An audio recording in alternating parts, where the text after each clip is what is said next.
Cobra. But why'd you leave? Inspector, what did you do? What did you do, Cobra?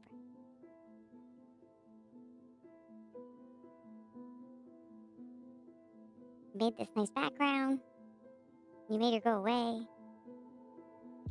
Hi, Cobra. I'm so far away from the screen. I don't like it. One sec. Let me get closer. Wait, too close. That too close? No, that's too close.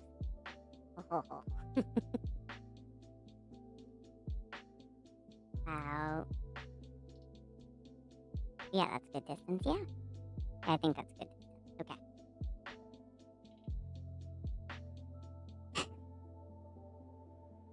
So the camera likes to think that I have a resting beach face. So if it looks like I'm frowning for some reason, I don't know why. Guess that's just what it thinks. But I'm really not in a bad mood. Really excited.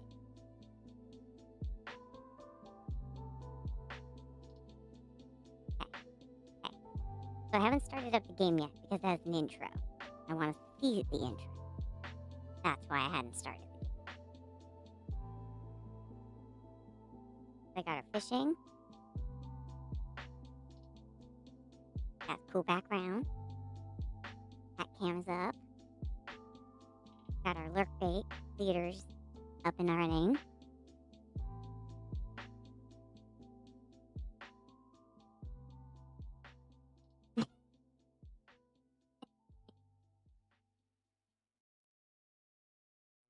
Now this is my permanent cute cheek.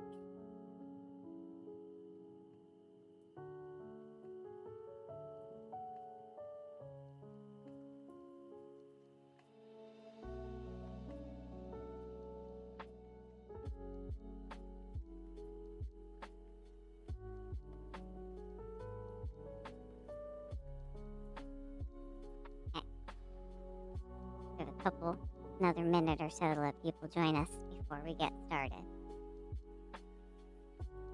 It'll be a doozy of a game. So apparently there are multiple endings, I found out, but we're just gonna play through one. Did you add flowers on lurk bait? No, but we did add 2 special catches that are related to the game we are playing tonight.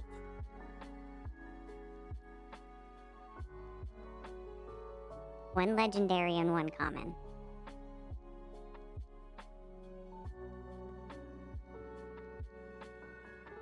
Cozy.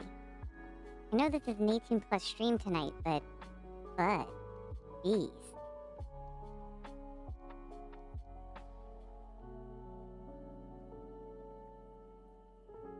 Uh-oh, my alert's not working tonight. Man, get all our new setups. Get to add it to the sources. Yeah, that's what we did. Okay.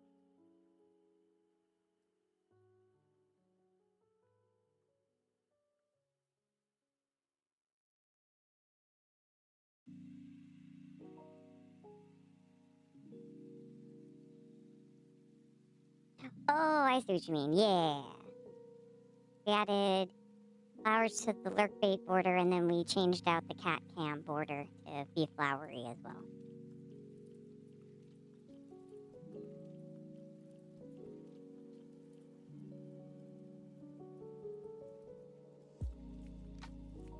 Because I had to redo all of the overlays, because new computer, who dissed? Got a new PC.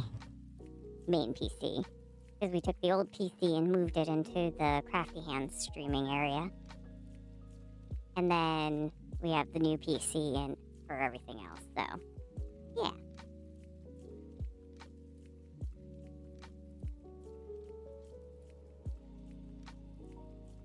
No, don't poke my... Don't.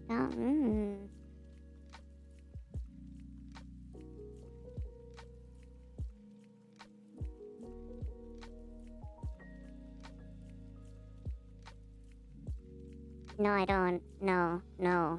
No, I don't giggle if you poke my belly.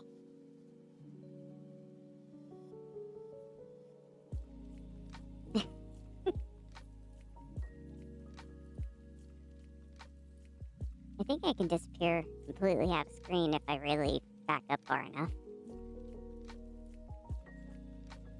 Okay. You all ready for the game?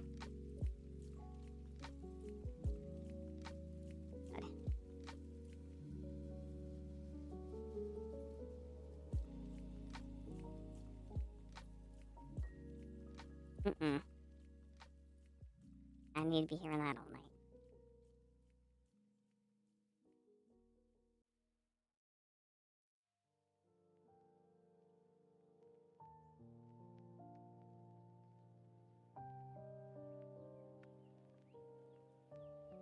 Gotta be bonkers. Okay. Am I too loud? Or am I okay, sound-wise? Only gonna stick around for hours? Yep, that's totally fine. I know you have work. Okay.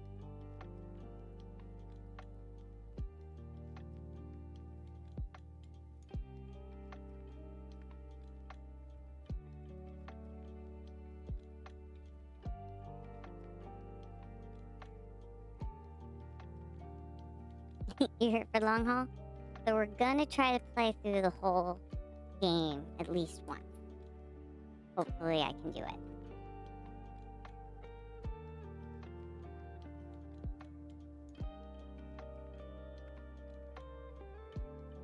But I don't know. So we're gonna find out.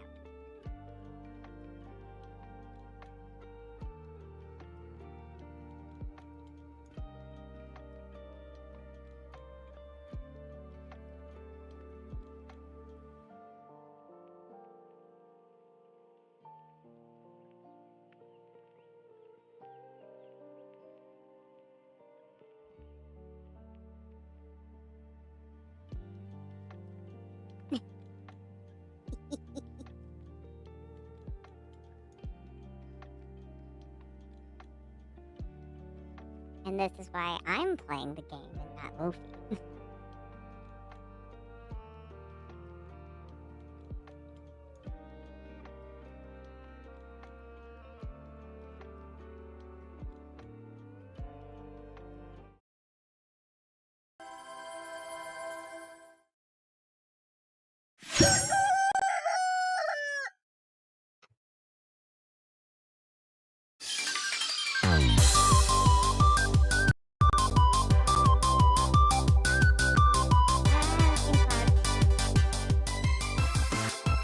How we doing?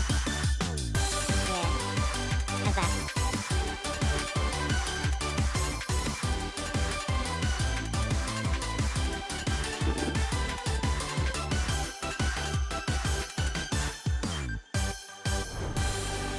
Why is there a corgi? Why was there a corgi? Okay. Why was there a corgi? I have so many questions. What just happened? Okay. Some settings here on that master volume. Holy moly.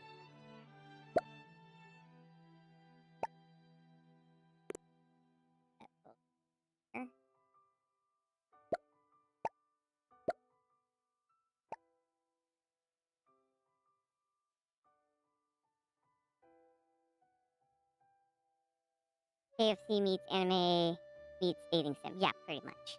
Yeah. Hey, Thai, hi. Hi, how are you?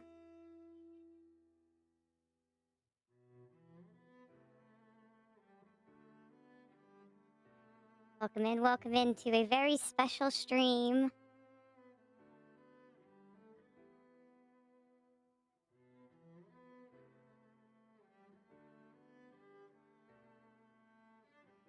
I'm doing well. For anyone who's just joining, if you don't know who I am, my name is ChitChat the Axolotl. I am Sophie the Explorer's companion that usually sits in her pocket, but I have escaped said pocket tonight, and I am running stream for tonight, and we are playing I Love You, Colonel Sanders, a finger-licking good dating simulator. This is a charity stream unlock that we are finally getting to. So, yeah. This is what's happening tonight. Lofi is not here tonight. Lofi is taking a break. And I am running the show. So.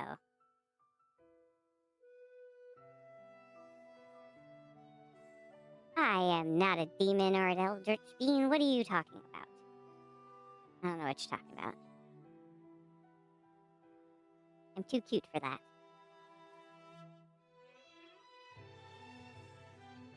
I'm a gremlin. We've talked about this. Gift gremlin of the gremlin variety. Okay. How's the volume now of the game? Better? There's probably going to be more sound effects as we go along.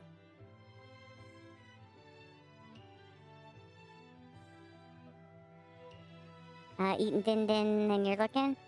Sounds good. Enjoy your lurk.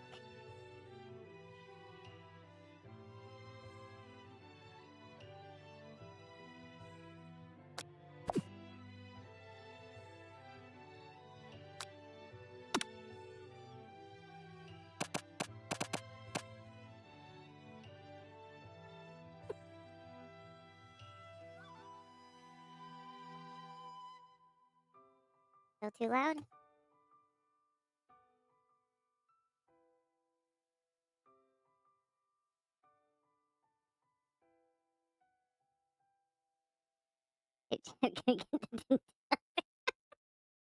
Oh, by the way, I temporarily unlocked eyebrow waggle axolotl emote if you're tier 1 subber, so you all can use that tonight.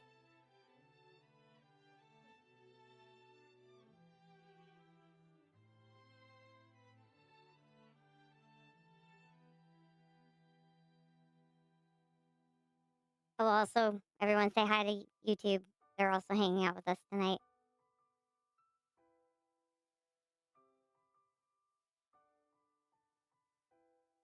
Oh, hi.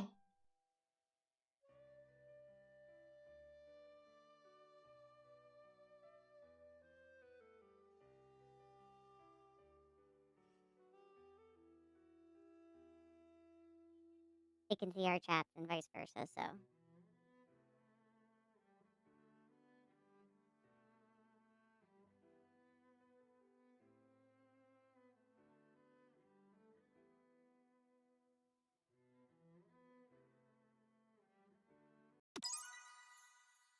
Hey! My background.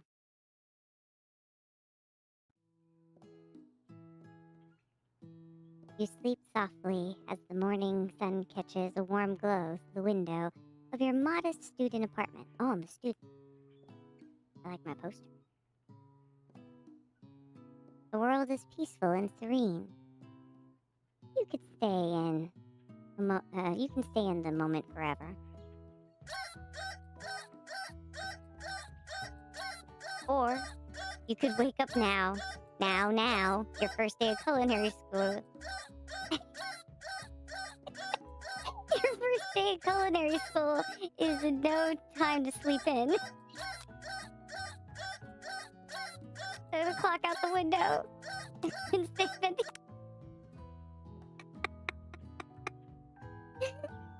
Lying in bed, you stare at the ceiling, thinking about everything that awaits you at the prestigious University of Cooking School Academy of Learning. The University of Cooking School Academy of Learning? Your mind begins to wander.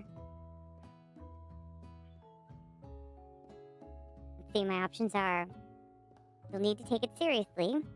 You allow yourself to daydream a bit thinking about the future. A+ on the name, I know. Great name. Need to take it seriously. I'd better make sure to arrive prepared for the first day.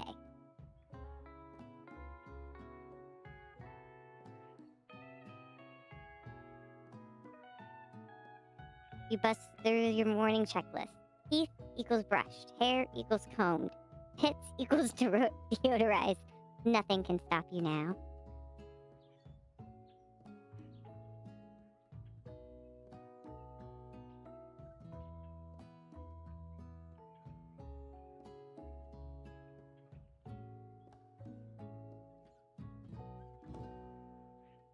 confidently grab a biscuit, strut out the door, and head off to class.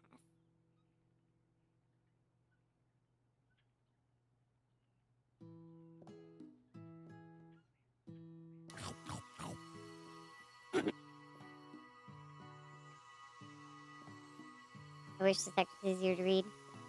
No worries, I'll keep reading. Just what you need to get your blood flowing. Standing in the quad, you gaze upon the magnificent University of Cooking School Academy for Learning. How is it on desktop? It's actually fine on desktop. Yeah.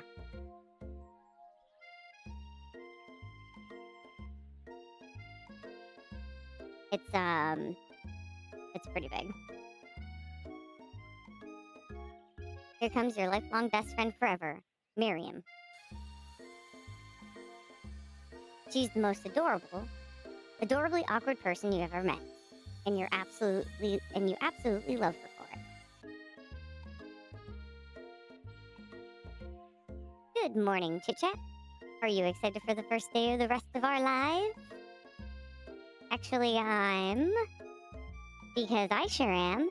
Excited, a little nervous. Okay, a lot nervous. What the? It's just, this morning, I made breakfast for myself, but, well, when I ate it, I couldn't taste any love in the food. What if I'm no good? What if I fail? Oh. Classic Miriam. Raised by master chef parents, she's always held herself to a very high standard.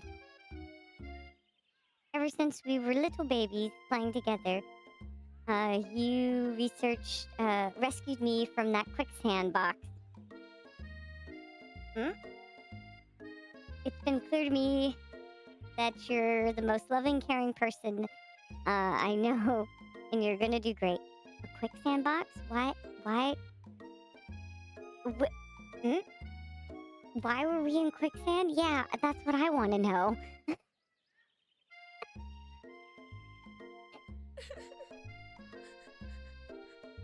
But with the University of Cooking School Academy for Learning, that sounds like something out of Zoolander.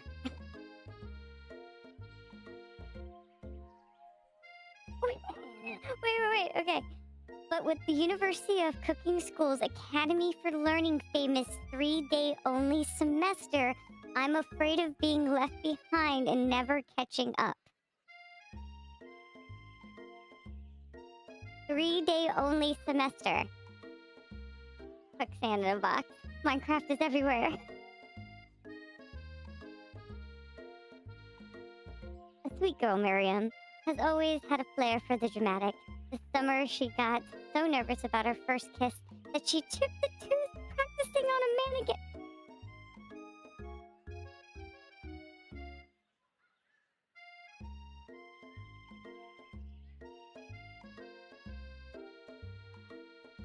You know, I'd like a 3-day semester. It'd be so easy.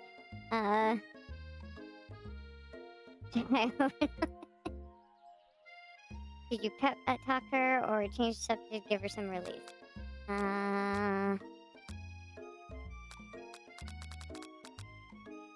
Change the subject. School gossip. Hard to see Miriam like this, and frankly quite exhausting. Rather than dwell on her anxiety, you try to change the subject to something more interesting. Dang, Miriam, how hard did you go on that kiss? I know.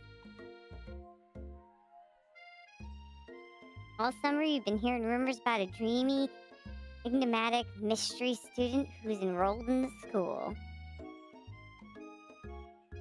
Yeah, that's a little worrisome, but you'll be fine. Now, what about the mystery student we've read about in the school message board? Any new deets?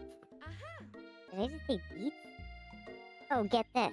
I heard his name is Harland, and he's no ordinary student. They say he has powers. He's had them ever since he was born, from an egg.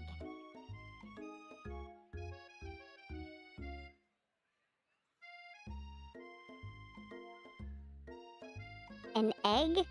Like a chicken. Don't be ridiculous. Is that Sanders' real name? I think it is, yeah. Wait, what's this?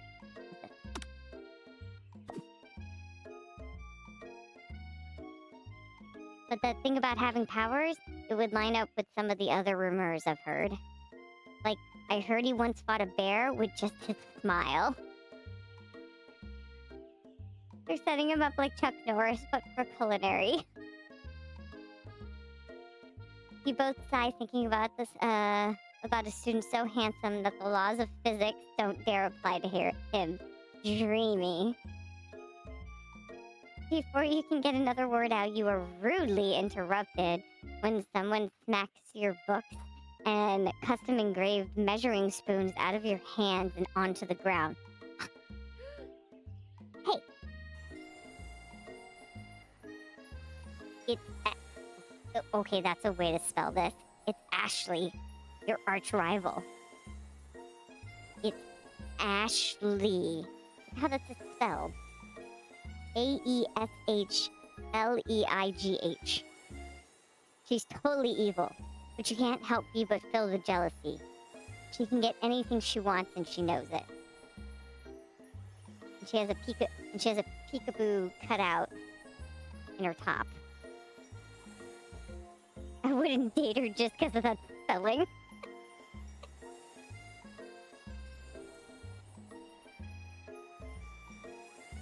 Is he a chicken? I don't know. Maybe there's a version where he's a chicken. Hello, Ashley.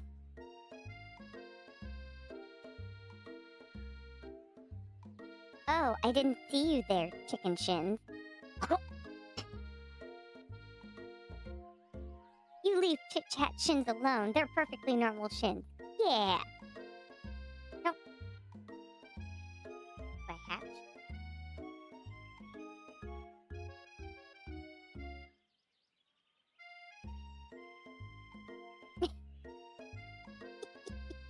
Love the peekaboo top, but place it where it really doesn't show anything off. There's a little bit of showing off, but barely. Ugh, you can't stand Ashley. Even her name is annoying. You know for a fact that it's actually Ashley, but she had to add the extra letters to make herself feel better than everyone. If anyone knows what's perfect, if anyone knows here what perfect shins look like, it's us. We're not gonna let you or your really weird insults get to us. Across the quad, you see Ashley's best friend, Van the Man.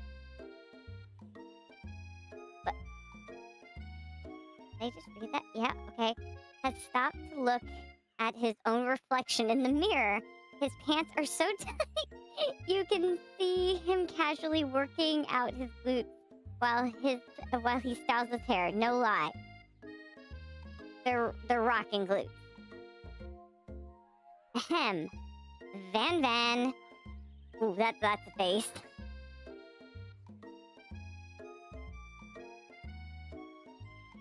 I kept looking at the buttons on her boobs that don't look like buttons on mobile.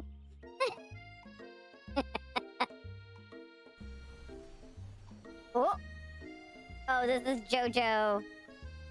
Oh, we just went into, whatchamacallit, JoJo territory here. You rang? Oh, God, talks in doubles. Oh, no.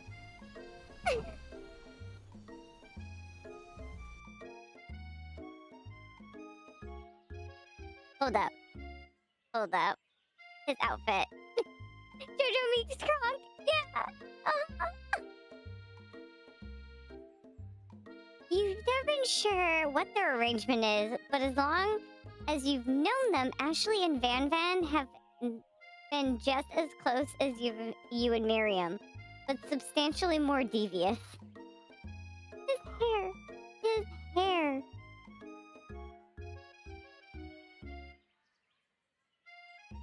This is gonna be like slimy book, isn't it?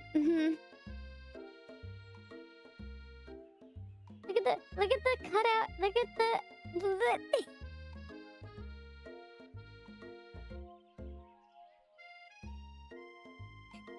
should have made a dead command. I'm dying.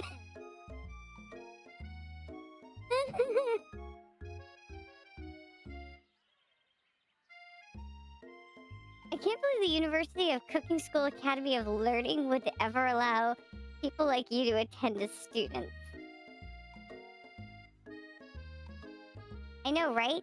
You think they just hand us our diplomas now? Or maybe hire us as professors.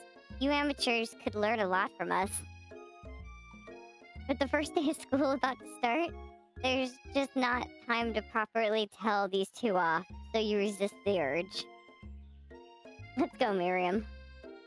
So it's hard to see, but her tights have little chicken leg cutouts in them. Like...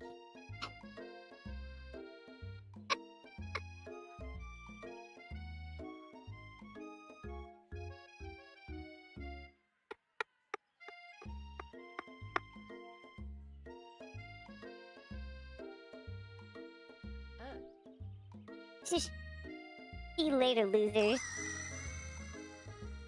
As you approach the door, you see a goofy-looking kid pushing hard against the window directly next to it.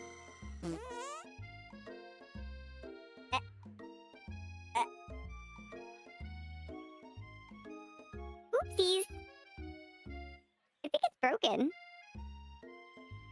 You reach forward and easily pull the door open. That should do the trick. I love you. Oh, no. I think you mean thank you? My name is Pop. I was named after my Pop. He's old.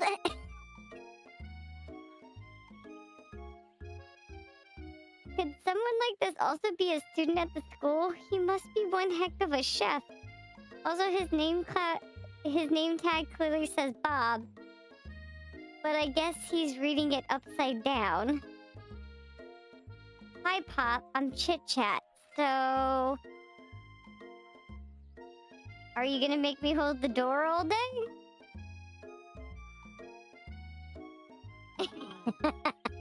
Bob, big boy. It might be, yeah. Nope. And with that, the young man walks into the building ahead of you. Is it just me, or is he kind of cute? Miriam, stop it. I think it's just you. You both shrug your shoulders before following him into the building.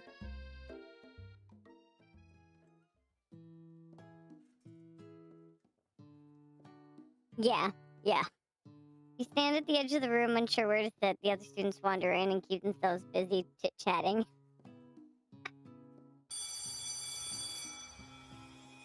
Look at the professor! A scruffy-looking food takes his place at the front of the class. Adorable! Now, quiet down, everyone. Look at its podium. Who is this unreasonably cute pup, and why is he in our culinary class? You must be Sprinkles, head instructor and CEO of USCAL. Please call me Professor Dog. I may be cute and a little fluffy, but I still demand respect. Woof. What? The cute dog is our professor? This is the best school ever! I guess only a dog nose is capable of picking up all the nuances of fine.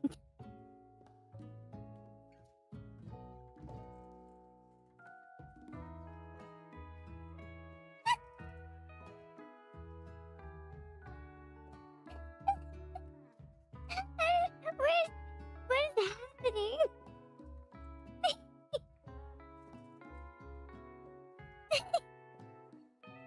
Out of nowhere, the wind begins to rush around you as a swirl of cherry blossom petals fill the air inside the classroom. I'm chilly. Someone close the window. And then he walks in. You're immediately swept up in the aura of the new student. His remarkable goatee. Who knew anyone could be so handsome? Time. stand still. Who made this game and how much were they smoking at the time? Somebody will have to look up who made the game. Because clearly somebody took the time to make this game. And yes, all the weed, yes. All of it, yes.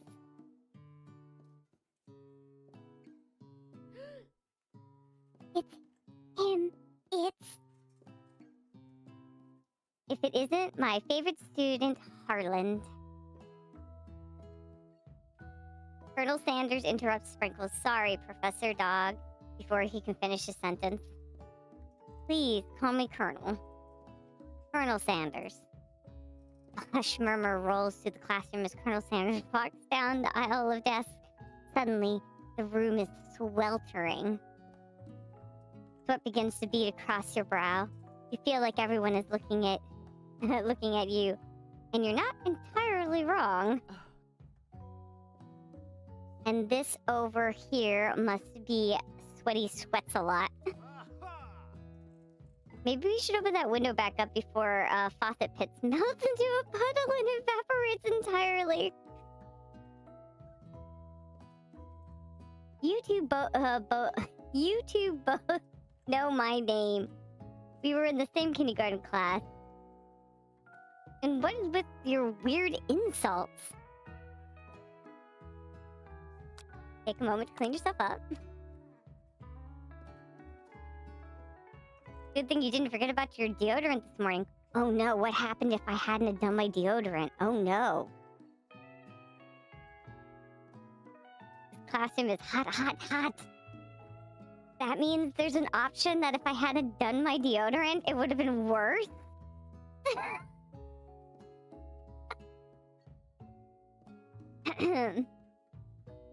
Professor Dog steps in, settles down the class, and gets some ground rules. Welcome to the University of Cooking School Academy for Learning, the greatest culinary academy in the world. The birthplace of culinary legends past, present, and future. Many challenges await you. There will be tears, there will be blood, there might even be really adorable tiny food. And when all is said and done, there will be a battle. You will lift your sporks and complete the... Spork. That's spork. You will lift your spork and complete the broom in the broom cooking arena. Just then, another student enters the classroom and interrupts the professor's rousing speech. Hi guys, sorry I'm late. I hope everyone had a good summer. I really miss... Quiet! Ooh. Late to class is bad enough, but interrupting my monologue, you're on the fast track out of here, young man. Are you sure you're even in the right place? Is this the real bad guy? You don't recognize me? This is my 3rd year in the school. With you, as my teacher. Everyone stares at him blankly. Does no one remember me? You're expelled if you utter one more word before I'm finished.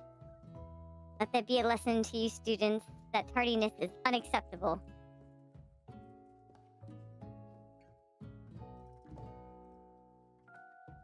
Even Clank made it here on time, rolling halfway across town on tiny wheels. You turn to see the student Sprinkles is referencing, who appears to be some sort of industrial kitchen appliance.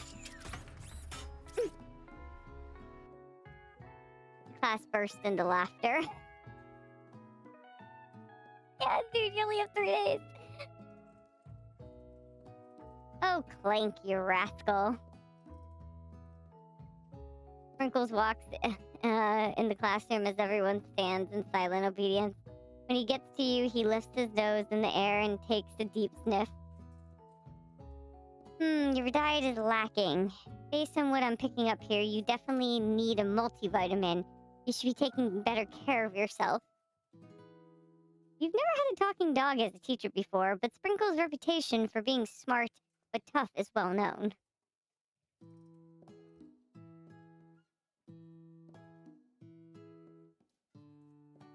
You decide to try to butter him up by giving him a treat from your pocket, but what kind? Ooh, Hmm. You reach beneath your apron and return a chicken snack from your hand. Sprinkle's eyes goes wide as he locks onto it. His favorite. Well, well, well. I think there might be some competition for a new star student. The furry professor immediately devours the snack, leaving your hand slick with a coating of wormy dark doggy drool. You see the other students eyeing you jealously. They can't speak. Ew. But pay no mind to them. If they wanted to succeed in life, they should have learned the importance of carrying a range of dog treat favors on them at all times. Settle down, young chefs. Take your seats and prepare to have your minds open to the amazing possibilities of culinary creations. As everyone rushes to claim their favorite seats, you're left standing at the front of the room. Only 2 options remain. Hey, ChitChat, there's still a seat here. It seems that no one has claimed a seat next to me, if you're interested. Oh. Oh no. Oh no. I have to choose between my best friend and the hot man. This is classic anime drama.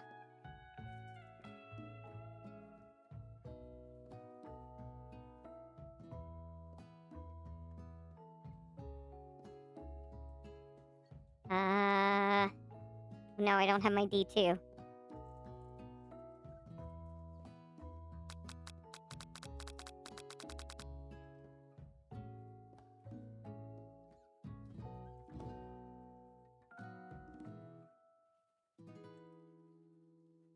Okay, who do I sit by? Coin flip? I mean, I can go get a D2. Hold on.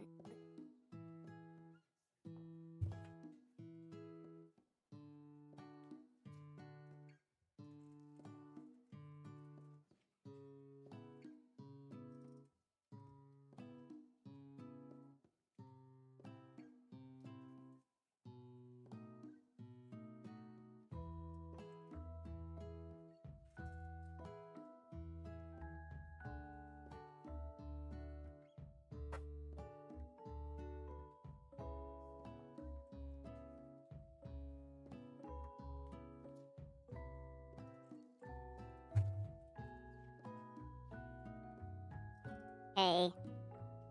1 Sanders, 2 best friend. Sanders. You move to take your seat by Colonel Sanders.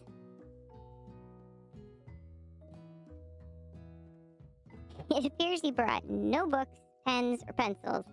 However, his perfect upright posture shows off serious that makes you confident in his desire to learn. Thanks for offering me this seat.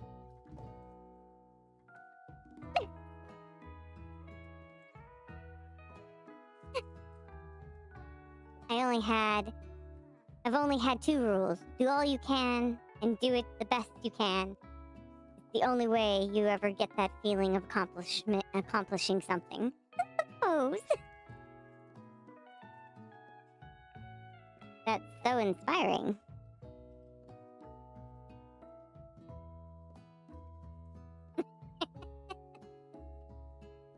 A little off topic, if you ask me, but okay. As soon as you settle into your seat, the professor makes an announcement. Think fast. It's time for a pop quiz. Ugh. Yay! A quiz about me. This is incredibly important, and a surprisingly short quiz will tell me if you're ready for a life at culinary school. Keep your knife sharp and your focus sharper. Here comes question number 1.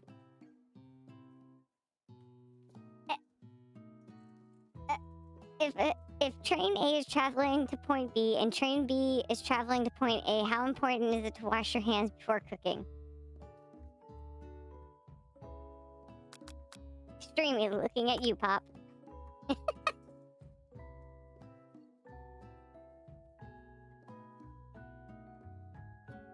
Forest is to tree as chicken is to feather. What is the most efficient eating utensil ever created? A spork. Even though a comically oversized fork sounds like fun.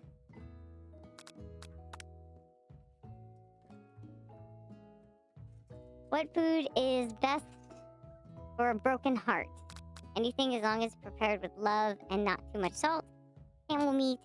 A pancake that looks like a silly face. Anything.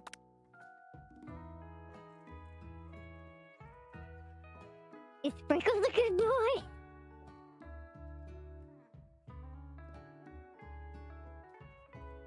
He's a talking dog that teaches at a culinary school. He's the best boy. Your total score is 5 out of 5. Wow. Be honest, did you cheat? You look up to see the Colonel's... I know we just met, but I have to confess. I think you have a bit of a brain.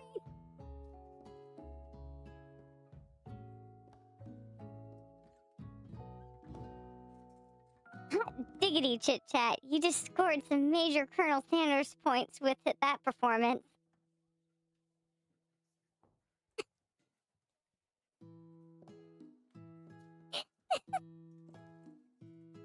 It was ridiculous. I love it. May I have your attention, students? I have an important announcement to make. Time for lunch.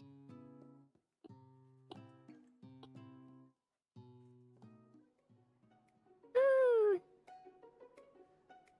Wow, the cafeteria is as nice as any restaurant you've ever eaten at. I guess, sure. It makes sense at a school dedicated to cooking. Would also be serious about eating. A delicious fragrance wafts through the room and tickles the end of your nose. Your mouth waters. Do you smell that? That must be our lunch. It smells crazy good. Everyone, can I have your attention? Is it about lunch? Do you think it'd be chicken? Y'all need, by the way, y'all need to be fishing to try to catch the two special catches, by the way. Keep forgetting to remind you. Yeah. Think it'd be chicken? Probably gonna be chicken, yeah. No, just wanted to apologize for my tardiness. You'll see. I was... Howdy, folks. I'd like to make an announcement.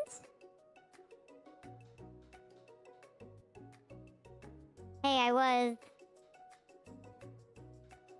You know, we should be treating the weird guy, so badly.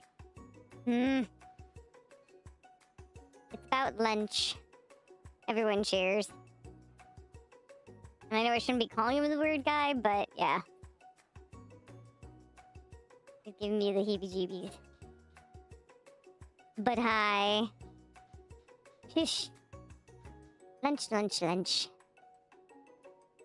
She said shush.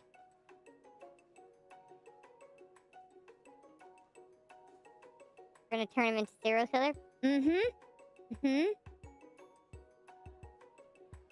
enough animes to know how this goes. In honor of the new semester, I have prepared something special to share with everyone for lunch. That must be the smell I smelled. Indeed.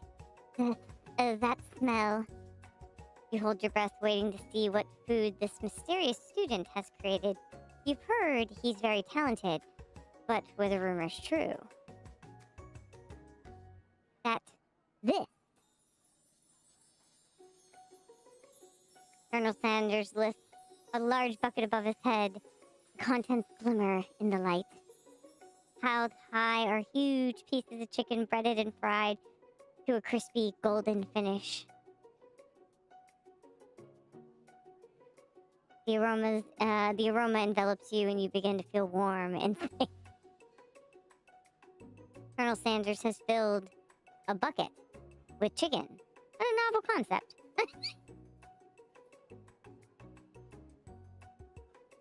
Your stomach begins to grumble as if to say, stop thinking and start eating. For years, I've been developing a secret recipe for the perfect fried chicken. By my calculations, nothing less than 11 herbs and spices are required to achieve the perfect balance of flavors. And ooh, we're about to go into an ad break. So, okay, we're gonna do that. Okay, we're pausing right here at this pose. Okay, we will be right back.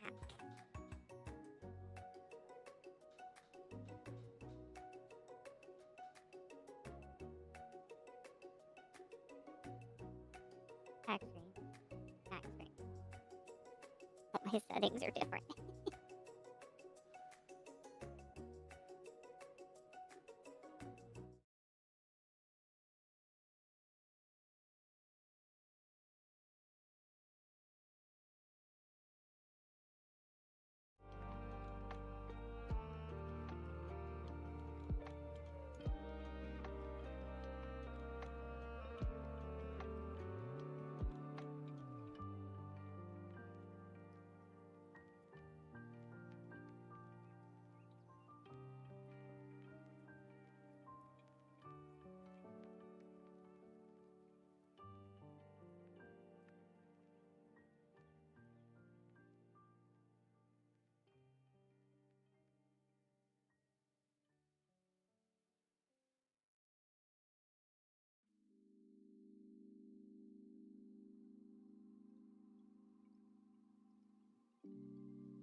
Okay, we are back.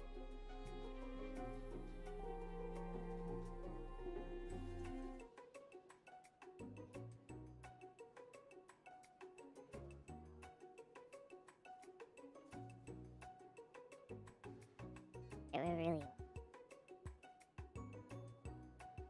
Oh yes, he was talking about. It's very bright. You look around and notice that every other student has a pen and paper and is scribbling notes as fast as they can.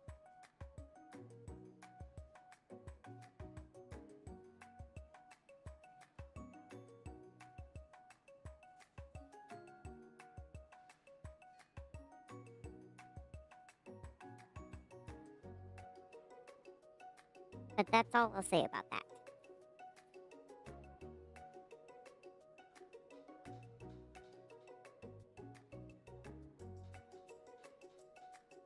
What, you think we want your stupid secret recipe, dude? Pshaw. Nah, my dude, nah.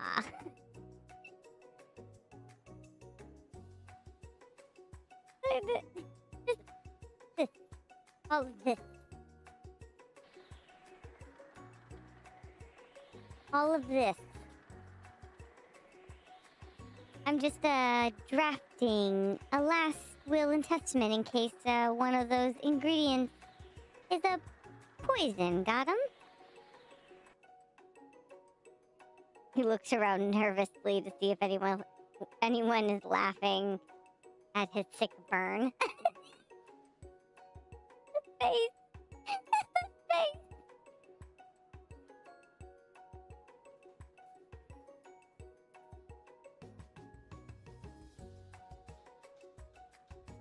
You wait to see what zinger Ashley is prepared to follow up, but she suddenly takes a different approach. That face looks like he pooed in his pants a little. Yeah, yeah.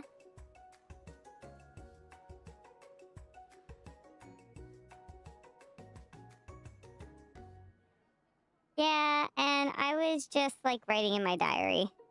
Dear diary, today I smelled something beautiful, and I knew at that moment that only the hand of a true gentleman could fry chicken so tender. Oh, is she just straight up trying to seduce him? Oh, okay, okay. You see her body language change from bitter and evil to sweet and innocent as she slides closer to Colonel Sanders. She realizes that she is destined for greatness and fame. With cooking skills like this, she wants him all to herself. Uh-oh.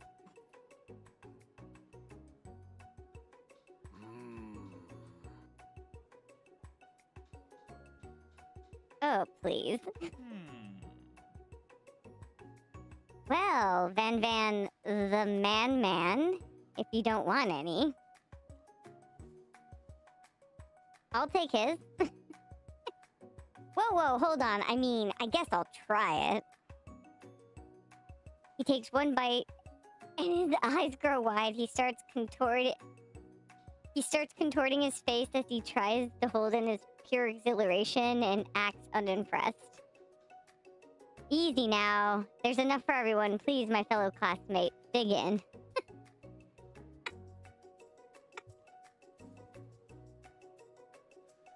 Oh, you're silly.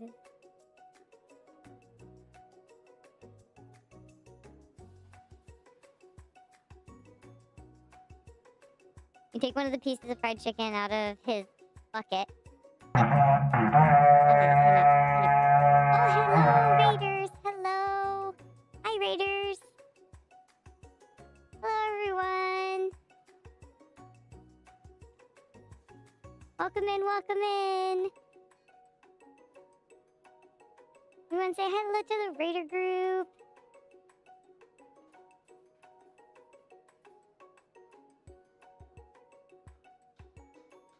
Hello. Oh, Luffy's not here today. It's ChitChat today.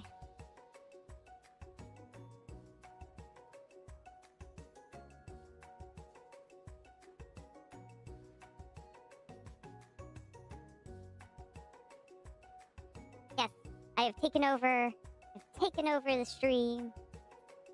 We are doing a special Charity Unlock stream We are playing a special dating sim. We are playing I Love You, Colonel Sanders. So welcome in, welcome in. And I am owning the whole stream tonight. But yeah, thank you so much for stopping by. Welcome in. So yeah, this is not a typical stream. It is very silly so far. We have been playing now for about an hour. Colonel Sanders has just revealed his chicken in a bucket. We're about to try it. And it's amazing.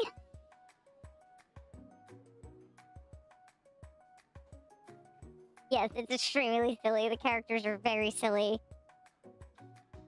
But yeah, welcome to the channel. My name is ChitChat the Axolotl. Usually I hang out in Lofi the Explorer's pocket, but as you can see, I have a Scape said pocket, and I am currently running the stream. Like I said, this is a charity unlock from December. We were doing the 12 streams of Thankmas, and this was the game that everyone voted on that they wanted me, ChitChat the Axolotl, to play. So that is what we were doing. There is also an adorable dog named Sprinkles, who is a professor at the school, because that makes total sense, and we don't question it. We have also learned that the most important utensil is a spork, because yes, that is true. And my best friend's name is Miriam, who I saved from quicksand, because that also makes total sense. And yeah. So, but yes, of course, welcome in, and if you need to... No questions, only to play with dog. Yes, it is a corgi also, by the way, and it wears a chef hat, and it is idiotically cute. Yes, quicksand in a box. Thank you. You are correct. It is also quicksand in a box. So yes. Colonel Sanders is also... Oh, okay, I guess it's so tasty that we are getting transported to another dimension. So, yes, this is happening. So, but yes, of course, if you need to raid and run, please do not hesitate to do so. Anyone who is just joining us, if you would just like to lurk, that is totally a-okay. Also, if you do want to follow, we do anonymous follows. If you just need to do that, that is also totally fine.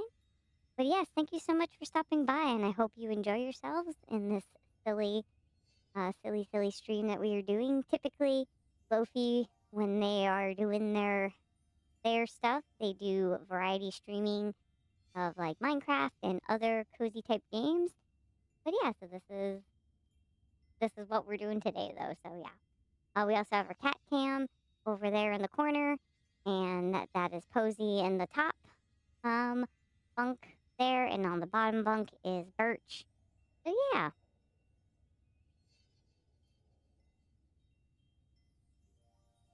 Can definitely take that advice. Perfect. That sounds good. Yeah, definitely get some yummy, yummy food. And thank you so much for the lurk. And let's see where this food dimension we are going. And also, if you want to join us in the lurk bait fishing, there are 2 special catches that have been added temporarily just for tonight that are specific from this game. So. Anyone with your taste buds gripping a drumstick in your hand, you float weightlessly. Focus your mind and meditate on this moment. Try to identify every flavor. Savor the moment and everything that it tells you about Colonel Sanders' culinary heart. Swim towards the light. Culinary heart.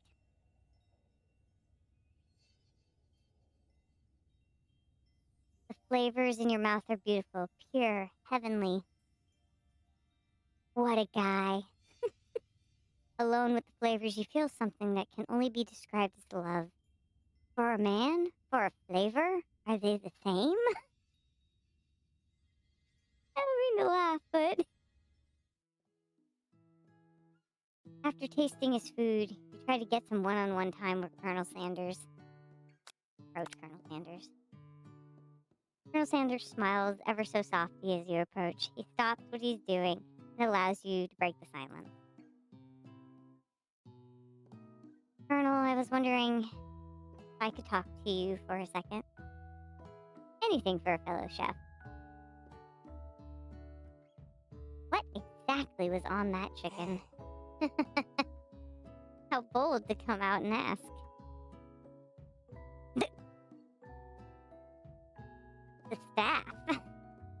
It's an idea I've had for a combination of flavors that will make me a fortune and establish my legacy for all time as I open a chain of highly successful fried chicken restaurants. No big deal. No big deal.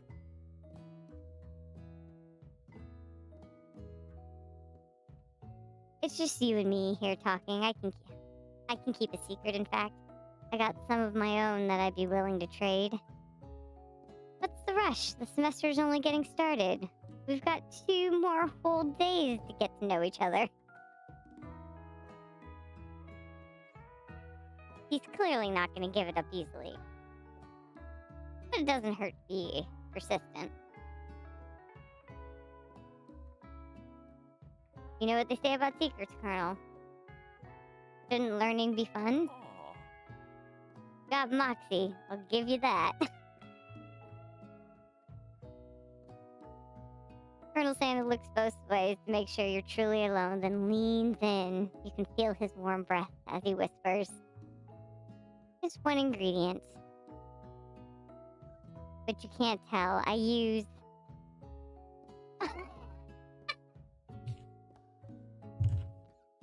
Like, wow.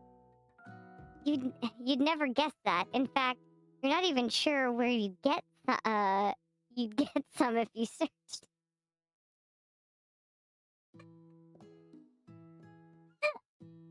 I redacted it in the game. While you're wrapped up in a huge revelation, you notice that Colonel Sanders has disappeared while everyone else is still in the cafeteria. You decide to look for him. You find Colonel Sanders outside, standing in the quad. Oh, it's you again. Howdy.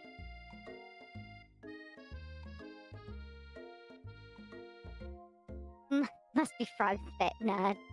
Sometimes I like to come outside and look at the school building and think about how my story will continue after I've graduated. Sounds like you have big plans. I dare say the biggest. I will leave my mark on this world. You can bet on that. I am not gonna nag him. Alone together for the first time, you figure now is the perfect moment to show your personality to him. No.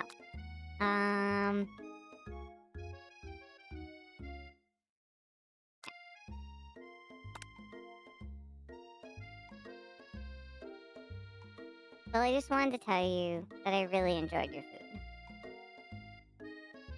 Now you've got his attention.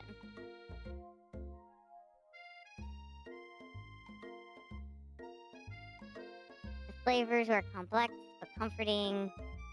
The interplay between salty, savory, and peppery, it was perfect.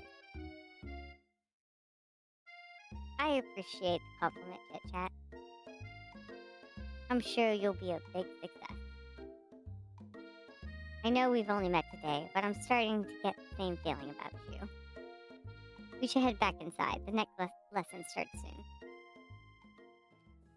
You step into the massive cooking arena where the afternoon lesson will take place. Each student gets an oven and all the tools and ingredients they could need.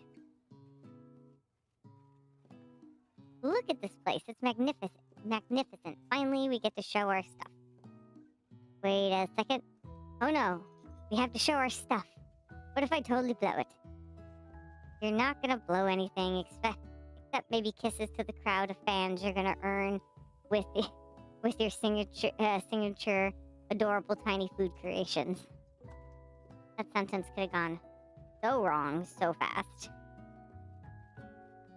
Hey, Sprinkles. Welcome, students, to the cooking arena. For today's lesson, we'll be cooking with partners. Hurry up and pair off.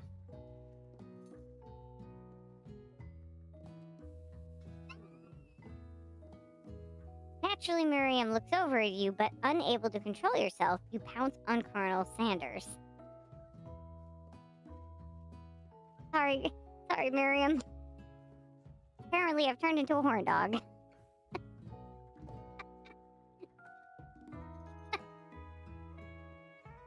Apparently, he has pheromones.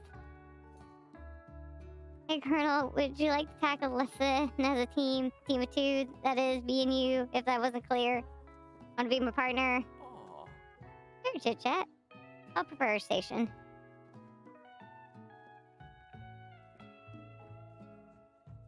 Without you as a partner, Miriam is left standing alone. Two different students to quickly take notice.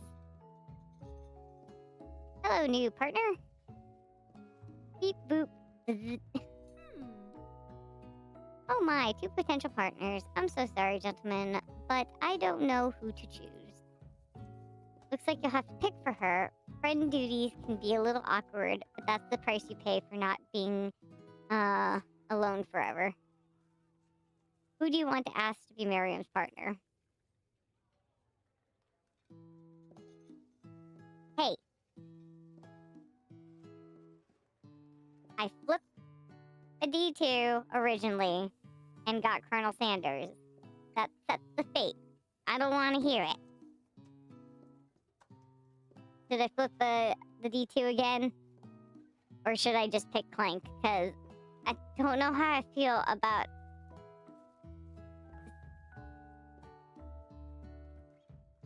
I feel a little weird setting Miriam up with Pop. Yeah. I don't... Yeah, Clank.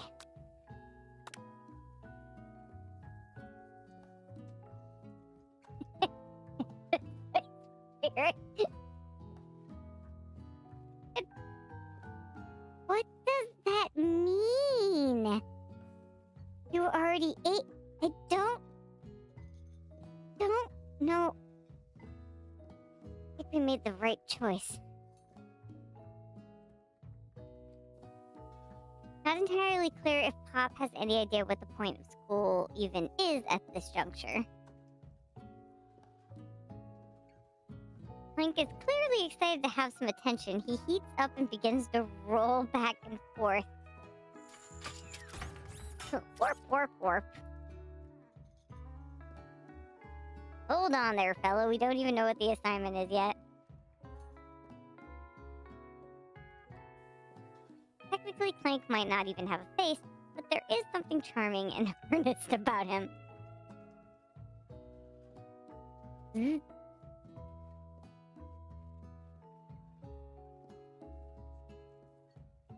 Tissue? Hardly know you. Clank judders and a panel shake loose. You get the impression that is a sign of affection. Looks like you two will be fine. His mouth changes. Yeah. Now it's time to focus on your own cooking classwork. Alright, you two. For today's lesson, we're going to keep it simple. Pick a basic dish and divide up the steps. No chef is an island. It takes two flints to make a fire. You get the idea.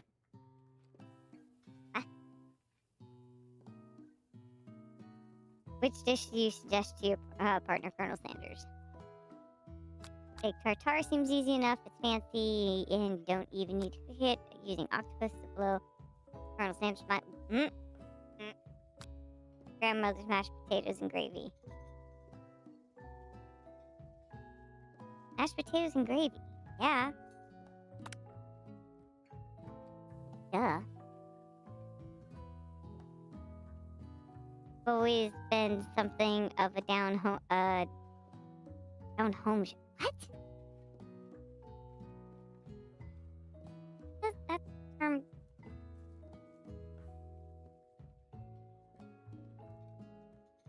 always been a down-home chef. I was thinking we could make something warm, inviting, and comforting. Maybe mashed potatoes and gravy. Couldn't imagine one without the other. Colonel Sanders cast a coy look at you, causing your whole face to go beet red, embarrass you to quickly turn away. I think we're going down the correct path. I'll go get the potatoes. No, please let me. Picking the perfect produce is a passion of mine.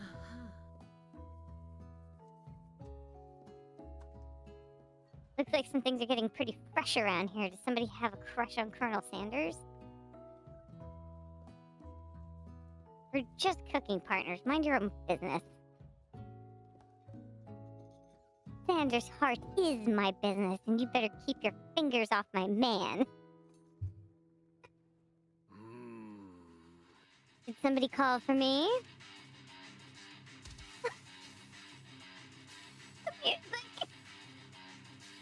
No, geez, Van Van. While I'm over here crushing ChitChat's dreams, you're supposed to be taking care of our classwork. That was the deal, remember?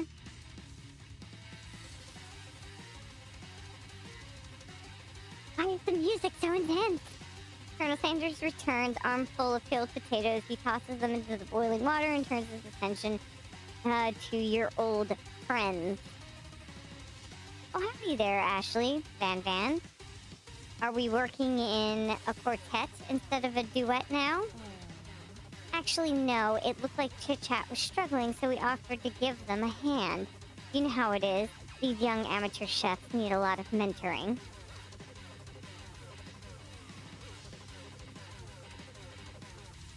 I was gonna say, Colonel Sanders, maybe I could teach you a thing or two about fancy food. Maybe one day you might be able to get up to my level. Ha! Doubt it. Don't be rude, Van Van. Personally, I have no doubts whatsoever Colonel Sanders' ability to concoct creations worthy of admiration. After all, your fried chicken was quite spectacular. But Colonel, if you ask me, I might make a better partner for you than this thing that has positioned itself at your station. Rude? Don't you feel deep down that we cast complementary shadows? We fit together like a thigh and a drumstick. It just makes sense. Nothing about this makes any sense. But one thing is clear, she's coming for... she's coming for the Colonel if you don't watch out. Ashley is really going at you hard. You need to ask for some backup here before things get ugly.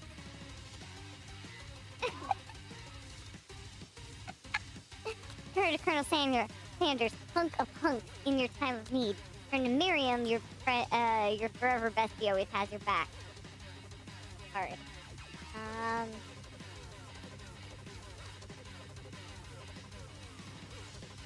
Shoot.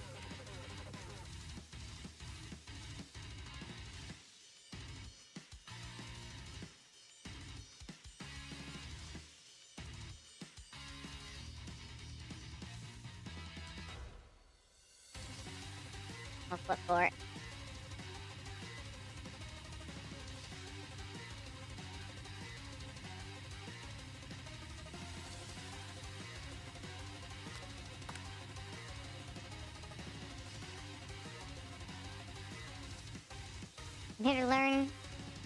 I'm here to learn and express myself via my cuisine, not figure with prima donnas. Partners were chosen at the beginning of class, so let's respect the format, okay? Turn to Colonel Sanders and confirm that you're on the same page. Chose Colonel Sanders and Colonel Sanders chose me, isn't that right? A businessman respects all fair agreements, from contracts to handshakes. I took on ChitChat as my partner for this activity, and I stand by it. Based on your team's behavior, I'd say you're perfect for each other. Neither of you has ChitChat's natural talent or their loyalty. Being defended by Colonel Sanders leaves you feeling proud and full of potential. You look for Sprinkles in hopes that he might step in, but he's nowhere to be found. Darn those cute corgis and their short but sturdy statures.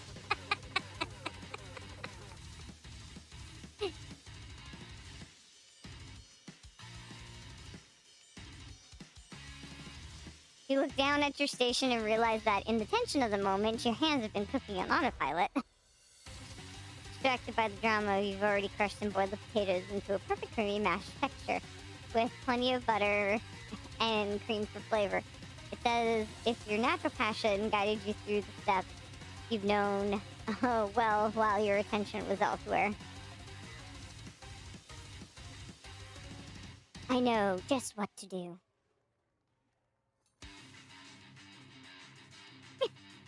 Sanders extends his hand. He's holding a beautiful white porcelain gravy boat, out of which pours a smooth brown gravy smothering your nearly finished potato dish. Dirty.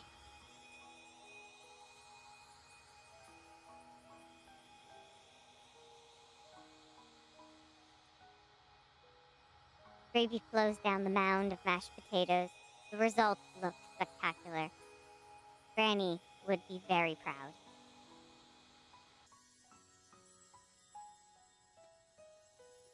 Colonel Sanders holds a fork out to you. You reach out and grab hold of it.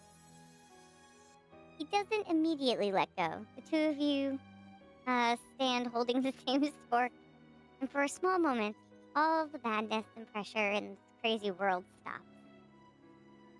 Your eyes lock. The moment is electric. Time stands still.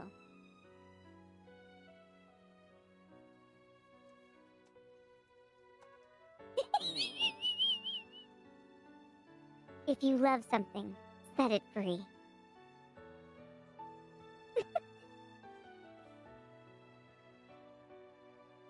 Together you dig the utensil into the mashed potatoes and lift a heaping spork up.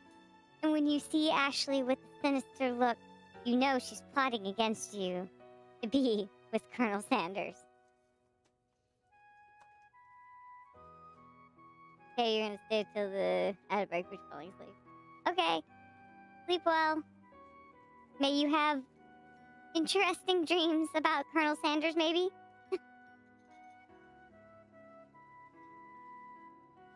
We're gonna have mac and cheese, Inspector.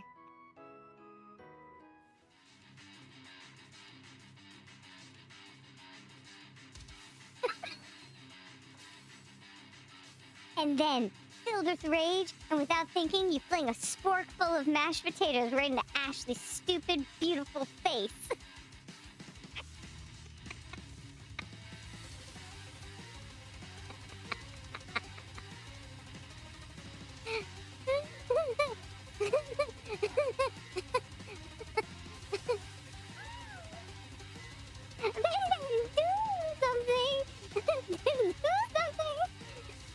Scooping up a finger. Oh no. Yep, food fight. Absolutely food fight. Scooping up a fingerful, Van tastes the dripping mashed potatoes and gravy and realizing it's delicious. Horrified by this revelation, he slinks away. Will he ever be able to cook something with this much love and integrity?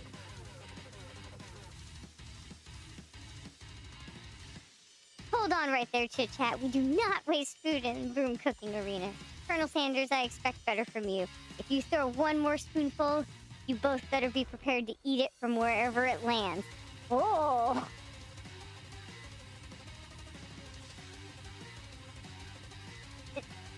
Can I have potatoes face?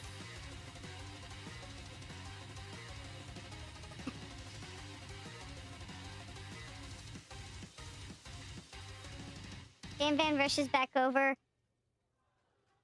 a covered dish in his hand. Inspector, no.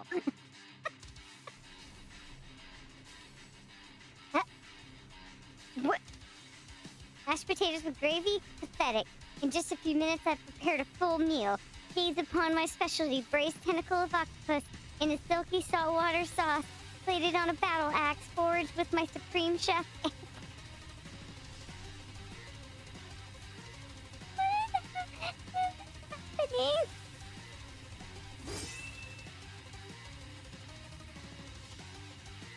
You've ignored me for too long. That ends now. It is I who will have the first bite, and you will all look on with envy. The interrupting student rushes at Van Van and swipes a bite of his signature dish right off the plate. No, don't! Something about this dish strikes my nose, doesn't strike my nose quite right. I think the octopus was rushed. That may have turned in the process. The result could be toxic. Too late.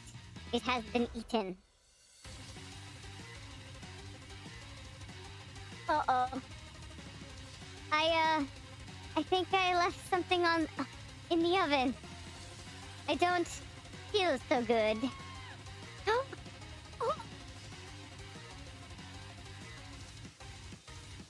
Hey.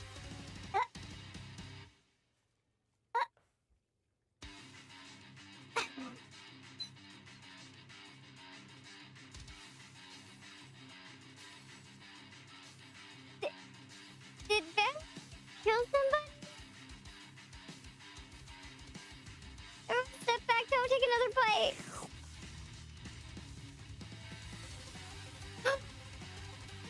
No! Ah.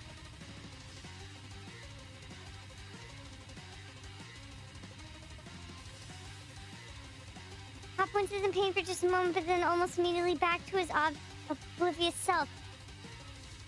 What? What?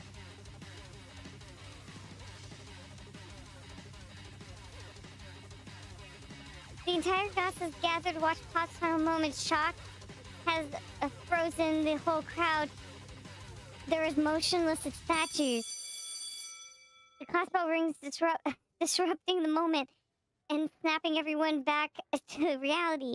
It would appear that Pop's enthusiasm from trying new things despite obvious danger has inoculated him against poisons of all kinds.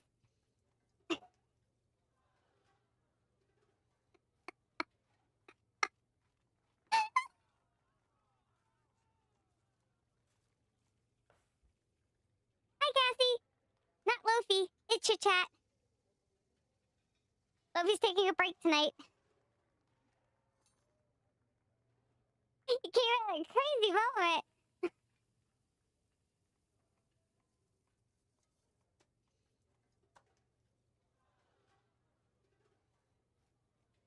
I'm not sure the professors here make enough money. He said it, Sprinkles.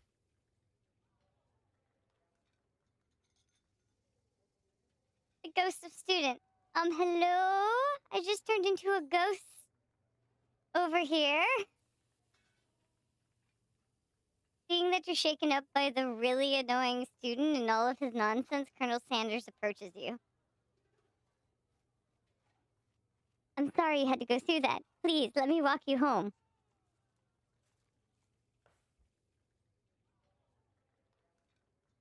What? Like, for real? Oh, come on. Even dead, I know. I feel a little bad for him. You follow Colonel Sanders out of the room.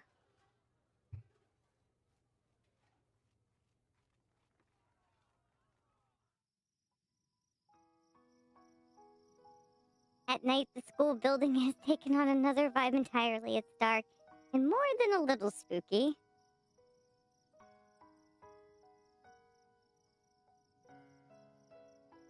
Colonel Sanders stands in the quad's neon glow and speaks softly. Those mashed potatoes you made in class today. Before you go on, I want you to know they're not a great representation of my skill. I didn't even realize I was making them. They were amazing. Tasting them, it reminded me on why I became so passionate about food to begin with. Oh! He's crying. Colonel Sanders is getting choked up. Cooking is obviously important to him, in a way you find inspiring. Now might be the perfect time to tell him you're developing feelings for him. I am? Oh, I am. Colonel Sanders? Yes, ChitChat? There's something I need to tell you. God dang it, Van Van.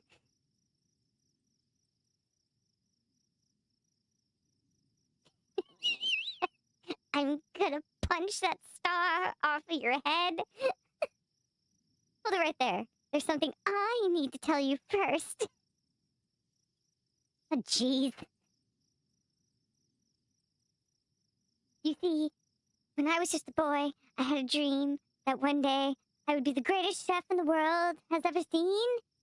And every day since, I have been working towards that dream, day and night, never stopping, never resting, also lifting a lot of weights, like so many weights.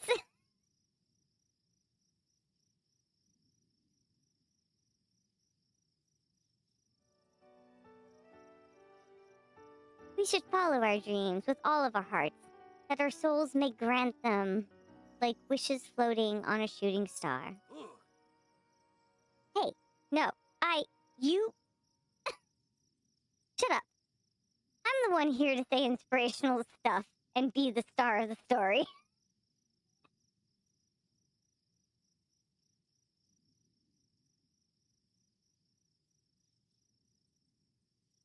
Are we forgetting that your cooking literally killed a guy? You can't prove that. I also saw you kill that guy. What was his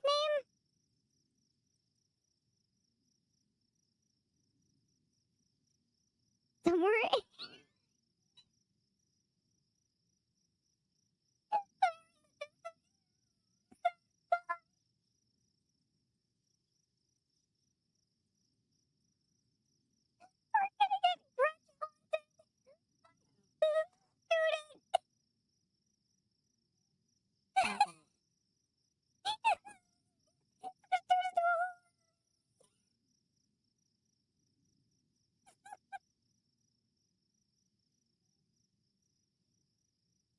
Forget him. We're talking about me.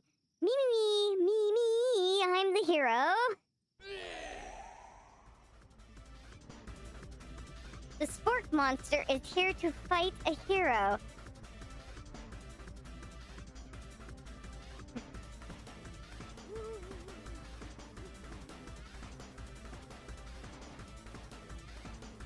What? What just happened? I'm so confused. Wait, what?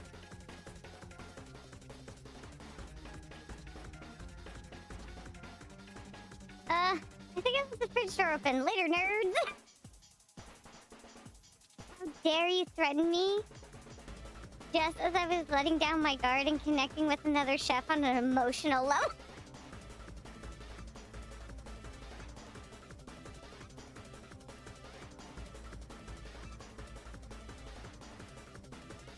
Be afraid. Be very afraid of me because I'm a monster, see?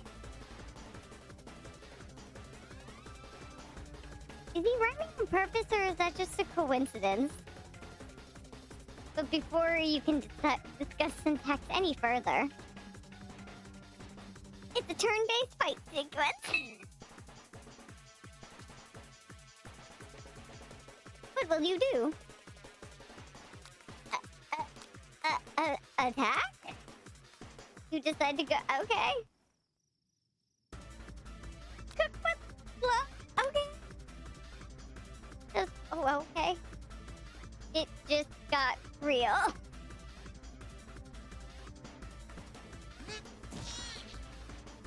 It spit hot gravy at you. Owie. I defend. Which defend will I use? Trepidation.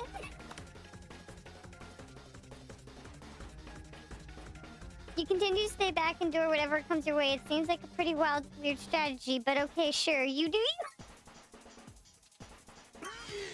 Orc monster focuses their mashed mind and draws in energy from Mother Earth itself. They grow larger and more intimidating. How will you respond? You decide to go on the attack. Which attack will you use? Cook with love. Cook with love is 1 damage. Spork monster is no quitter, buffed up and ready to rumble. You go on the attack once more. Spork monster uses the Utilitensile. You take 2 damage from the attack. You take much more damage, you're not going to survive the battle. Well, okay. Decide to defend. Which defense will you use? Buff up. No one can control this much buffness. You start to feel bloated and, quite frankly, a little gassy. You decide to go on the attack. Chow down. Powerful blow. Spork monster is oozing cheese sauce onto the lawn of the quad. I wonder who is gonna have to clean that up. Feeling bold, the Spork monster prepares for its ultimate attack. Rounded edge. Vile villain, your reign of terror stops here. Colonel Sanders summons the energy of 1,000 chickens. Oh! Hot pie, power punch, pinch. Oh, pinch, not punch, pinch. Oh, damn! Hot pie power pinch does 10 damage.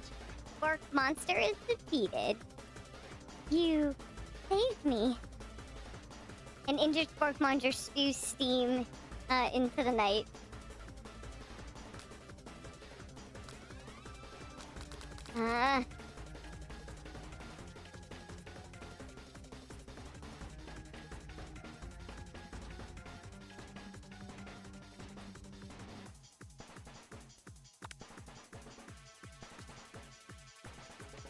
Managed to tamp down your disgust of the sight of Gnarled long enough to realize that he's still a living creature with your soul who deserves your pity, not your wrath. Be gone, beast, and don't dare come back for a follow-up encounter tomorrow. I won't forget this, and I certainly won't be back, like you said. Monster scuttles off into the night. The defeated monsters left behind a special item. It appears at first to be a cookbook, but upon closer inspection, it is so much more. It's a book of magic spells with a golden chicken on the cover. You open the cover and find a library card tucked on the inside. Last name signed out is Borko. Borko? That name sounds strangely familiar.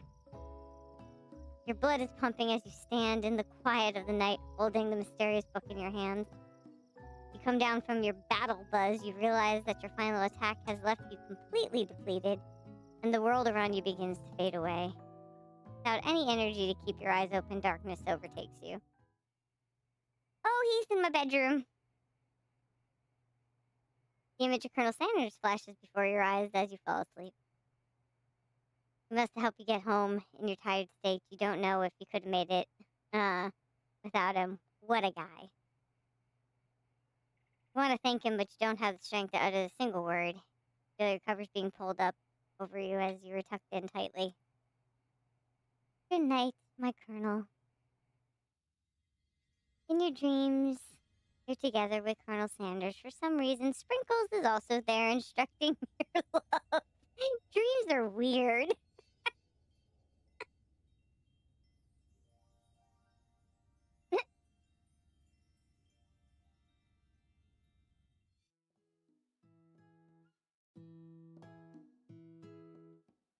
You awake on day 2 and attempt to process the wild visions you had. Were they memories or premonitions? And then there was a secret ingredient that Colonel Sanders went ahead and told you outright. Not much of a secret, huh? That was probably just because he had already trusted you so much. Sure, that makes sense. We'll go with that. You meet up with your bestie in front of the school. Before you can tell her about the encounter with the Spork monster, she launches into a story of her own. Okay, I know this might sound a little strange, but I think I might be, oh no. I think I might like Clank.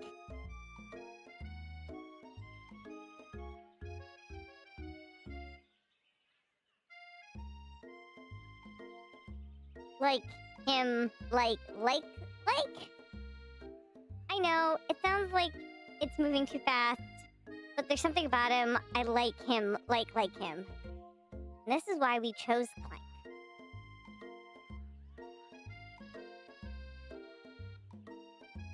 We got to talking after class, and he's actually a totally sweet guy. Not only that, but he's really smart. He told me all kinds of stories about Colonel Sanders. Like, I don't care about the speed, like, whatever, but... Did you know that Colonel Sanders is was the most popular kid in his high school? No, but that makes complete sense.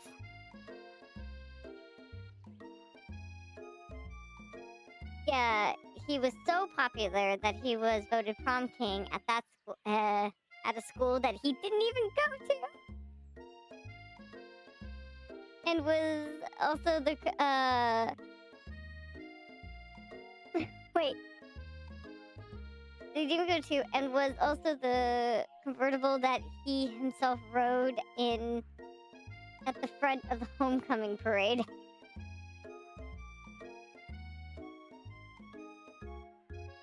I'm thinking something got lost in the pressure cooker language translation in there. Either way, maybe it'd be best if you took it. Either way, maybe it'd be best if you took it slow with this new boy, like I am with Colonel Sanders.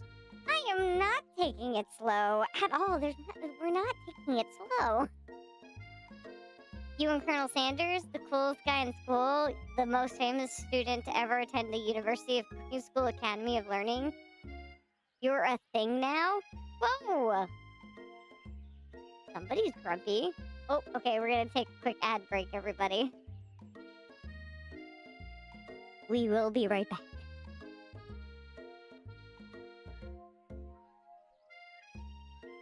I know. It's so doubtful. Ouch.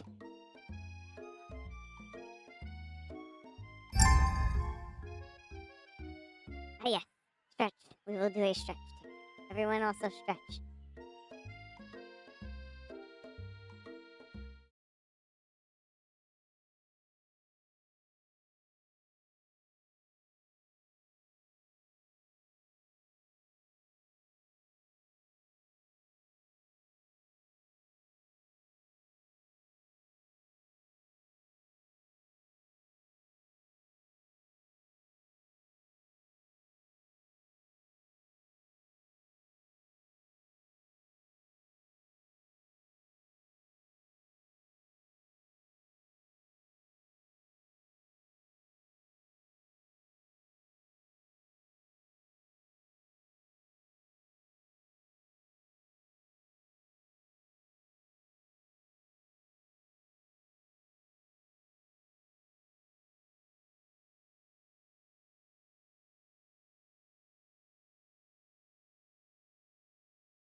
Dowdy.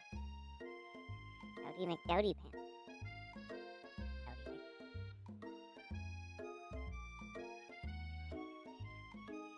We definitely connected yesterday. Sure you did. You're great. Why wouldn't he be into you, I guess?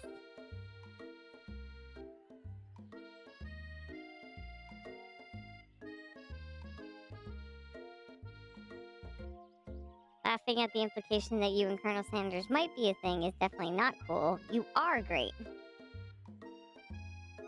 You have an idea about how to prove your love is real. Oh no.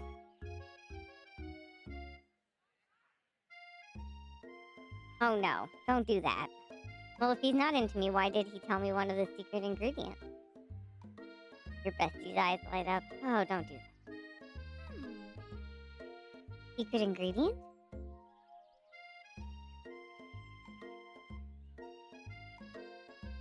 Yeah, I just said that. Secret ingredient. Is there a dramatic echo in here?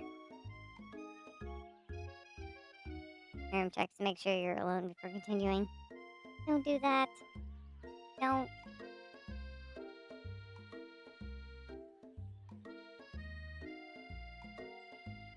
So this summer, while on vacation with my family, a lovely man approached me in the botanical garden where I was wandering. This can't be good.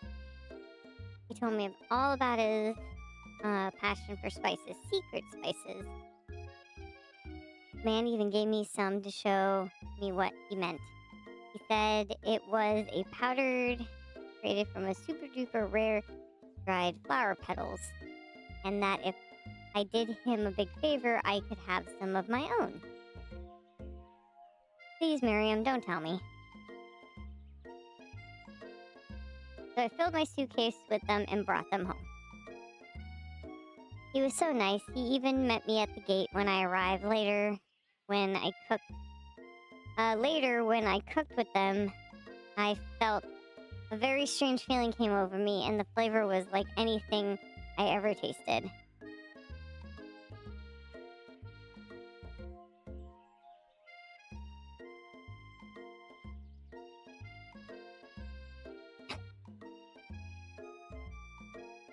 I think you're being very liberal with the meaning of spices here. Whatever. Anywho, we both shared an interest in cooking, so we've stayed in touch, you know, like pen pals. I bet he would love to know more about the new spices. Well, I'm definitely not supposed to share Colonel Sanders' secret recipe, and besides, I only know of one ingredient, so I doubt it'll be much use to anyone. Please, please, please! It would mean the world to me. No one has to know it came from you or Colonel Sanders.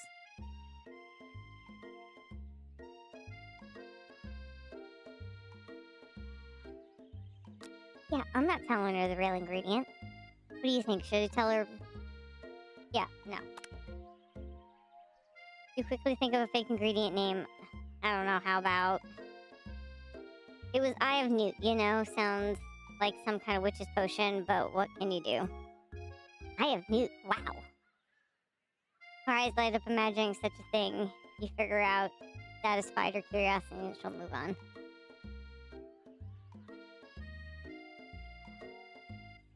However, she immediately turns around and does some typing on her phone and can't quite see, and that's probably not good. Before you can ask her to confirm, it is definitely not texting secrets to other people. You're interrupted. Wind rushes in, cherry blossom petals fill the air.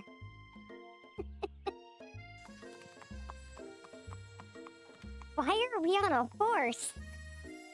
It's Colonel Sanders. He's arriving at school. Why are we on a horse?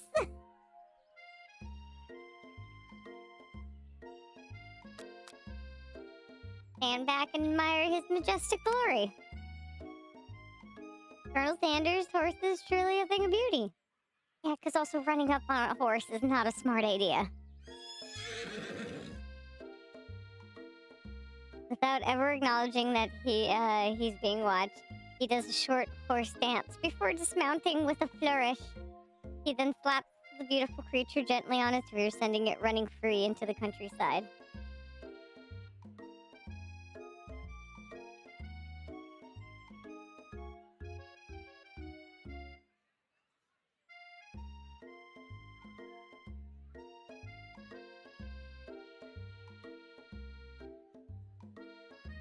You are so struck by the sight of him that you lose the ability to speak coherently.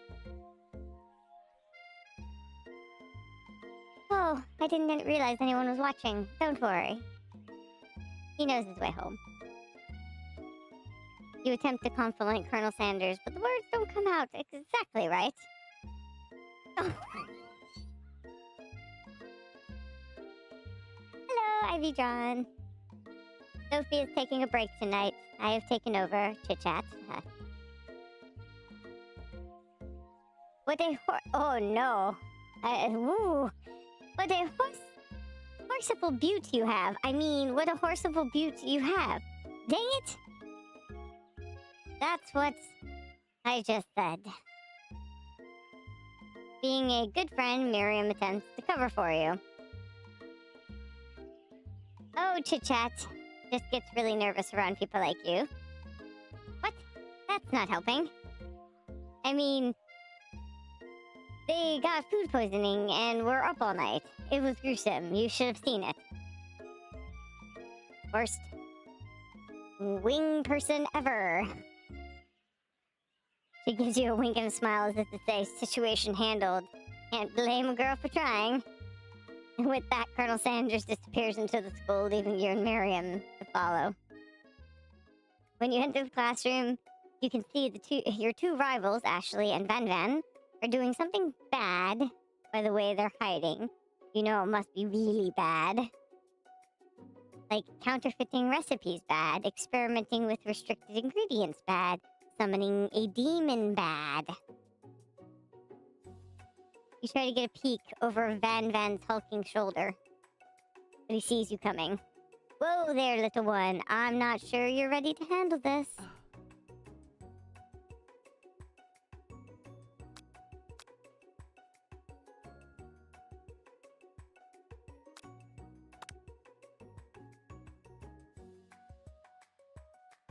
He immediately adjusts the rebels down for their immature behavior.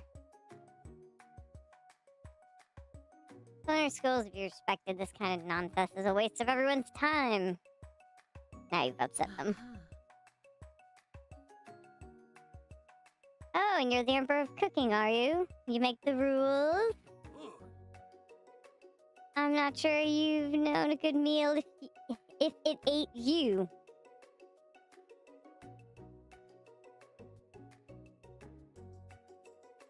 Being the best chef in the world takes more than just culinary skills. It takes creativity, it takes panache. And it doesn't hurt to use a little evil. You only get a look at what it was they're hiding and instantly recognize it. It's a book, just like the one you found after the encounter with the spork monster. It's the same book that I found last night in the quad. Ashley immediately elbows Van Van, who hides the book behind its back. I don't know what you're talking about. That book is a family heirloom. If the contents are secret. You notice they haven't just been studying the book. They've got Pop pinned to the wall, and they're tossing potato skins at him as he tries to catch them in his mouth. Orc monster from Old Country. We're playing! Before you can dig in any further, you're interrupted by the arrival of more students. It's almost time for class. Beep beep.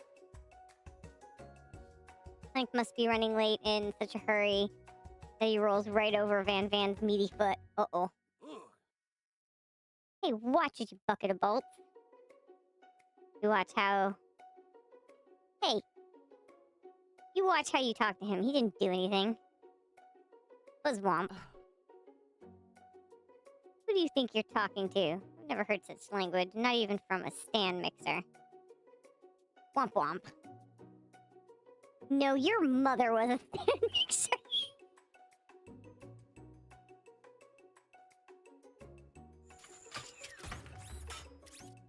We're busy. Oh! Van Van jumps to attack Clank, but Clank shocks Van Van, sending him flying across the room. Protect me, Colonel Sanders. These crazy men are about to come to blows. I think It must be over me, but I'm not interested in either of them. Crazy eyes. Ashley's tone has completely changed in an instant. She bats her eyelashes at Colonel Sanders. Surely he must know that this is a ruse, right? Gentlemen, get a hold of yourselves. Save it for the arena at least. Or don't. Honestly, what do I care? I've got lofty career aspirations to focus on. Maybe I can help you with your business plans? Just then, Sprinkles arrives to signal the true start of the class day. He's panting, which doesn't seem that abnormal. He's a professor, but he's also a dog. Students, please take your seats. I apologize for my late arrival. I spent the morning chasing cars all around town, and my tiny legs are very, very tired. But I'm here now, and I hope you are ready to learn. Rub his furry dog belly. He loves it. After he catches his breath, Sprinkle regains control of the classroom. Without further ado, we will review the global history of my favorite fowl, the chicken. You want to pay attention to the lesson, truly, you do. Which is why in 1776, the signing of the Declaration of Independence, it was a chicken who first signed their name. But you can't help but daydream about Colonel Sanders, and you miss most of the important parts. When you come to, Sprinkles is holding a tray of food in front of you. Well, ChitChat? Naturally, this appears to be a sample platter. Which item do you want to sample?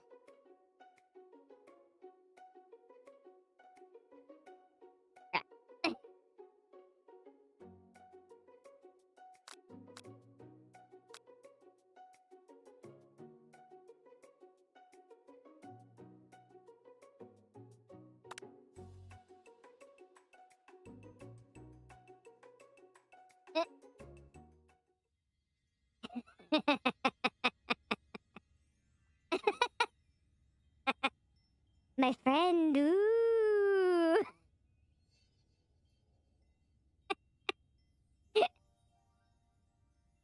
This guy again. I'm here to give you an important message. Ooh. You must avenge my death and fulfill your destiny. All you must do is... Cough, cough. I was saying to fulfill your destiny, all you must do is... Cough, cough, cough. Sorry. I think I still got some spice stuck in my throat. It's fine. I'll work through. Cough. To fulfill... Cough. The prophecy... Cough, cough. You must... You feel yourself begin to regain consciousness.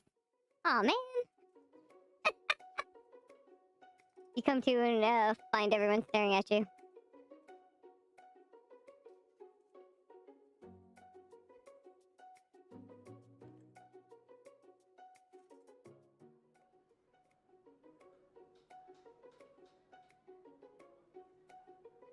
Oops.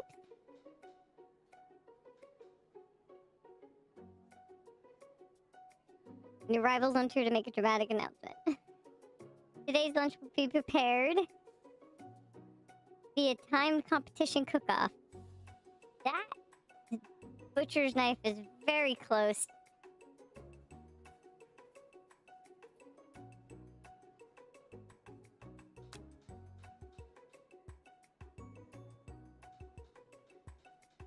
Head up and tell them you're on.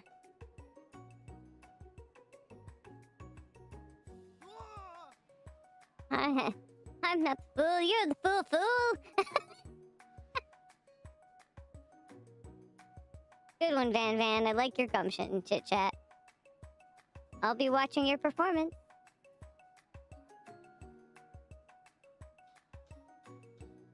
Just as things reach boiling point, Sprinkle steps in. Surely he'll put a stop to this badness. Now, students, please settle down. This is lunchroom, not sportsing court. Finally, a little sense, you breathe a sigh of relief. At least not until we turn on the timer. Oh! Uh-oh. Okay. Just then a huge light blast you in the face, flashing the words timer ready. That's what I'm talking about. Ah, woo! I stand corrected.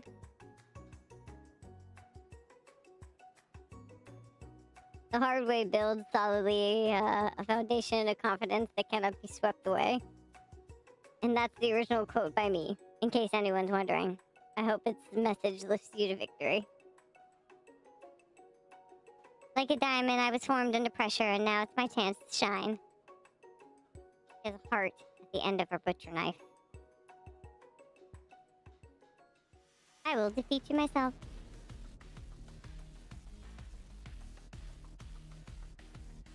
You hand his chicken, and you've had his chicken, and you've made mashed potatoes and gravy in one day, and you're feeling like you can really impress him again here. Time to boil some water for the potatoes. Think pass. If the timer runs down, you'll be forced to pick randomly.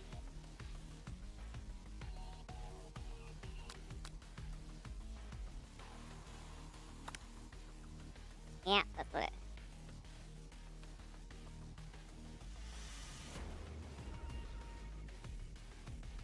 How many herbs and spices?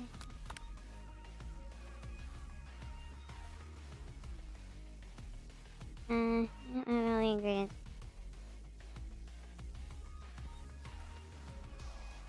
Cozy. Cozy. Cozy has decided to join me. Yes. You hear bonks on the mic. It's because he's hitting the mic.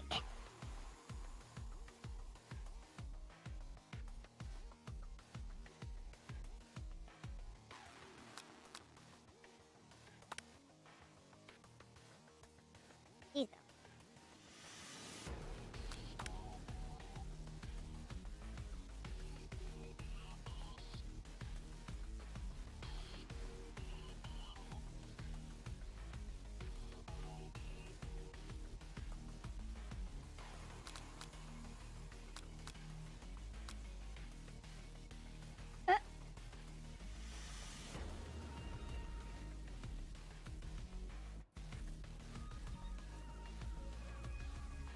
Cozy literally chose that for me.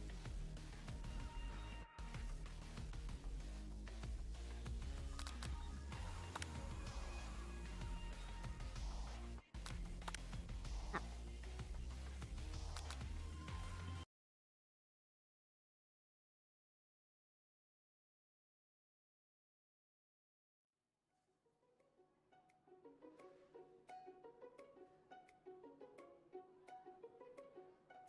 Okay.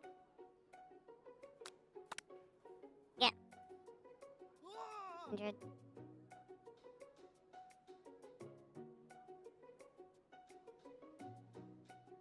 Don't do well with time stuff.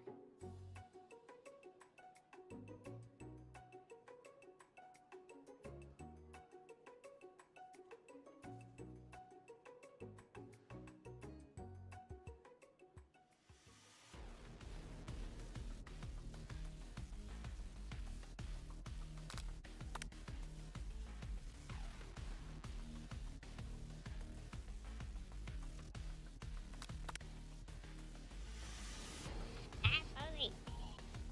Fail.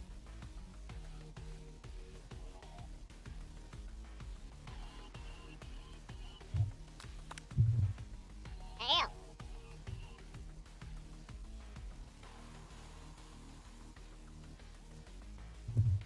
Fail.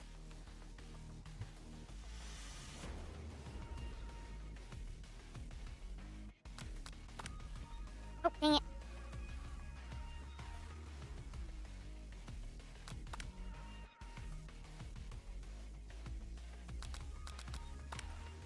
Dang it.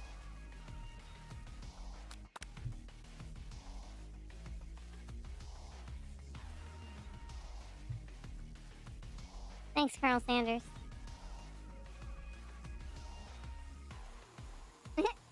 Which would be awesome, except knowing he's watching you makes you totally forget what you're doing. Now you all you can think about is Colonel Sanders.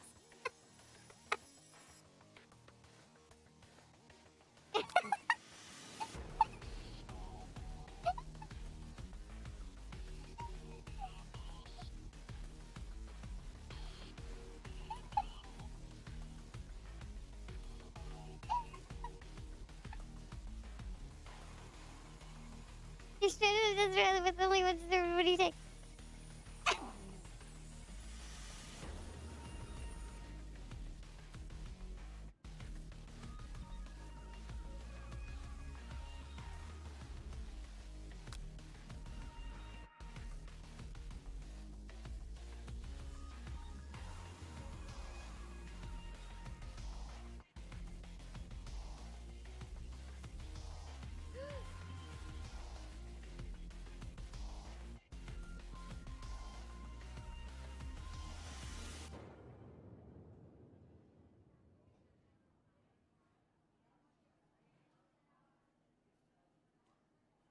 Might not have any hands, but ChitChat does.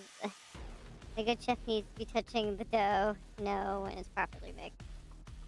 There's an easy way and a hard way. You don't get far by going the easy way. When you hear everyone talking, you realize how serious your error was. You immediately shove your hands into the mixer and rescue your dough before it's overmixed.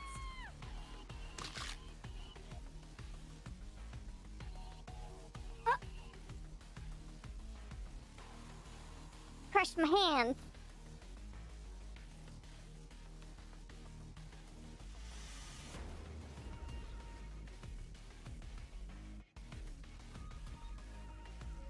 Yeah. What you often find is the easy way can turn out much, much more difficult.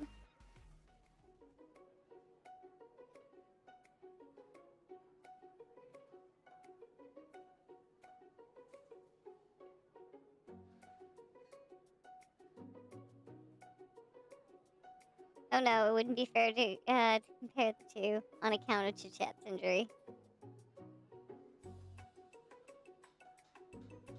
He sprinkles begin to lick the doggy. Donkey Chop says he locks onto the dish. But I suppose you should at least tell us what you prepared. But because I'm the sweetest, I skipped straight to dessert. Under this white chocolatey dome, you'll find a wide array of delights.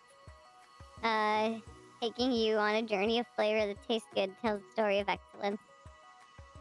I was gonna ask ChitChat to do the honor, but since you're injured, I'm afraid that pouring this creamer of delicate hot chocolate sauce might be too difficult. Colonel Sanders, if you wouldn't mind lending me your strong, steady hand. Colonel Sanders pours the hot chocolate sauce on the top of the dome, causing it to melt away, revealing the ingredients hidden within. Inside, you find a delicately fried cheese croquette atop a sliced honeycomb ice cream, 2 ways tender nougat, and a pearl blueberry galette. Colonel Sanders seems intrigued, perhaps, but not impressed as he dips his finger in the chocolate sauce. Simplicity is not your strong suit, is it, Ashley? Oh, you.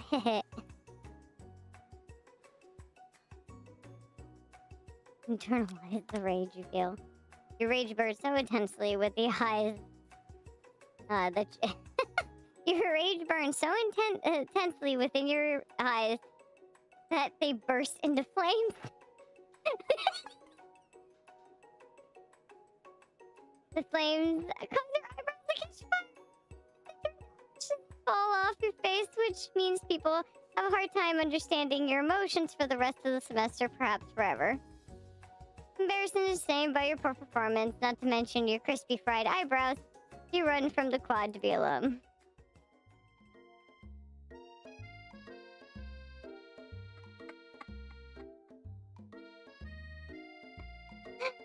I have a broken hand and no eyebrows. Awesome. The beautiful weather feels like an insult. Inside you, a storm rages. Colonel Sanders, he's probably here to tell you that he and Ashley are in love and decided to get married. He won't even ask you to cater his wedding because you're a terrible chef and an awful person. You tried to hide from him, but he approaches you directly. I know you're hurting right now. Not just from the devastating loss, but from that run-in with the mixer and that small fire. We should get that checked out.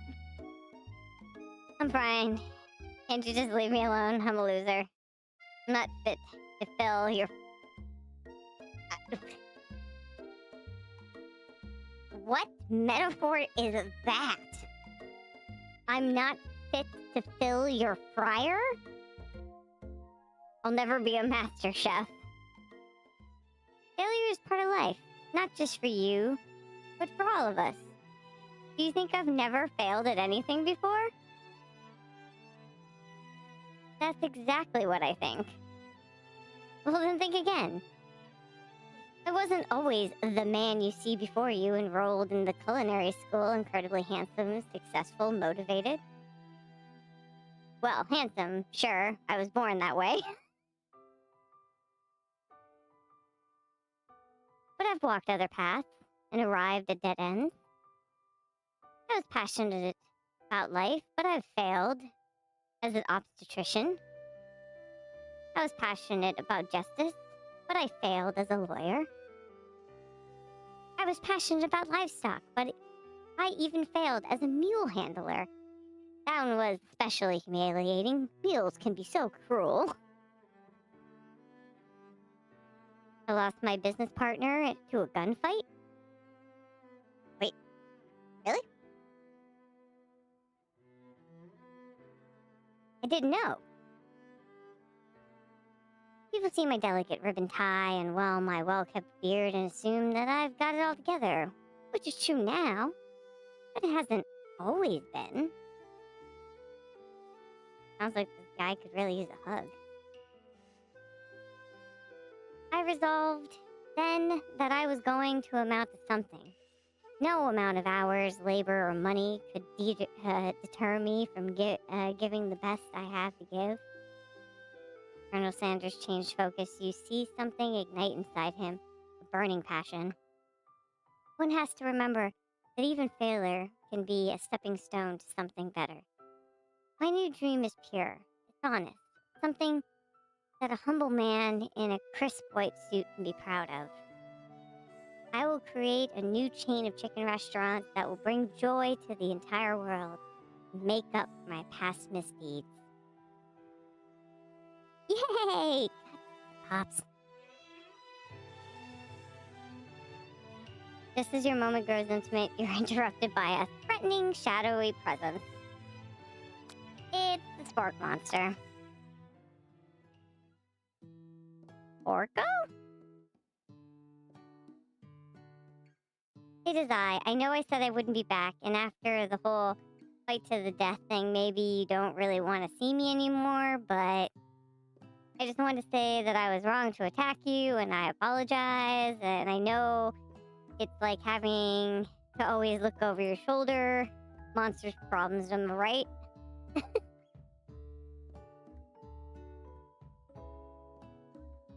Oh, thanks, Barco. I'm glad there's no hard feelings.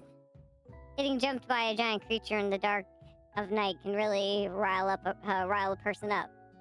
I still wanted to apologize for the way I switched right into attack mode. I know that you're strong, and cooking school can put a person under a lot of stress. I actually used to go to this school. Wasn't always a spork monster, you see. I don't believe you. You were human once? Well, no. I was a golden retriever.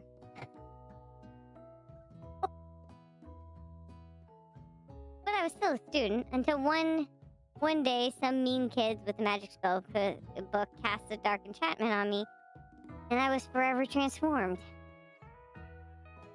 Magic spell book? Precisely. I had procured a copy for myself.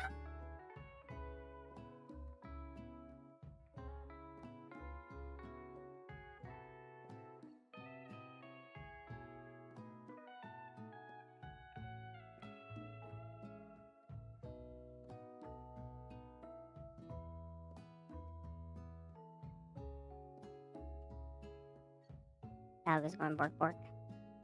I'd procured a copy for myself, but somewhere along the way, I've lost it. If you find such a book, I beg of you, respect it.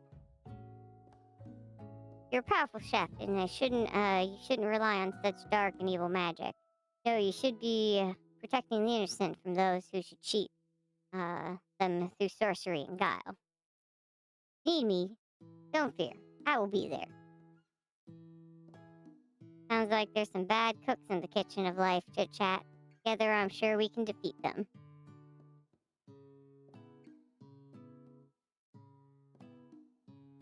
Come back to my hideaway and we can discuss. Personal invite? You can't imagine what Colonel Sanders' home must be like, but it sounds like you're about to find out.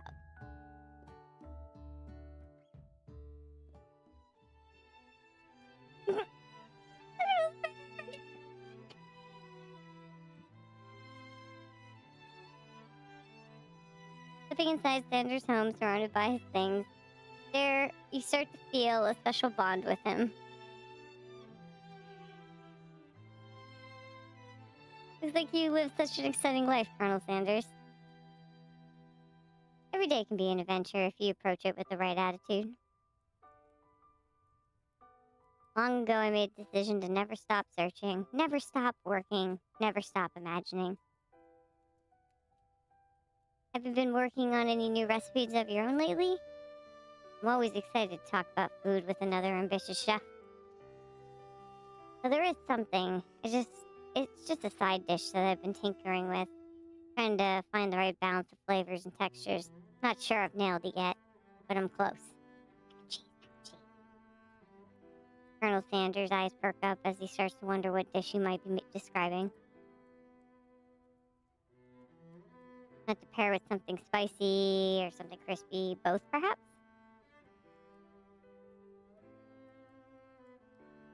Now you've got him right where you want him. To reveal your new creation to him or keep it a secret just for you. You decide that you're ready. You're ready as you'll ever be to share your original cooking with Colonel Sanders. Before you can talk yourself out of it, you decide to dive in head first. You reach into your lunch bag for your special dish you've been keeping on ice all day. I present to you... Oh, coleslaw. Blech.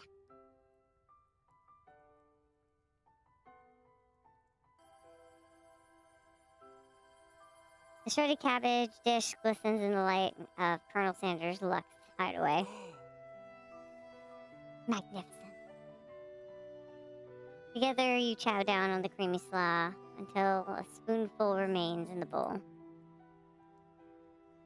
Do you mind if I hold on to the last bite? I like to have it around so that I can admire the taste later and think back on this moment. Could offer to make him more, but it seems like a very sentimental kind of guy.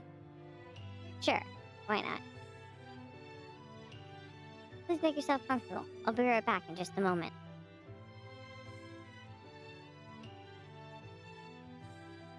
You realize now would be the perfect time to do some snooping. Around the room, there are various items that you can take a closer look at. Each item seems to radiate memories and emotions. Tap on an item to discover more about the Colonel.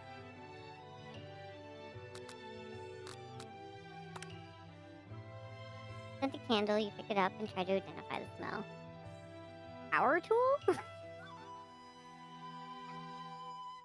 Freshly starched collar. Piece of wood floating in a lake.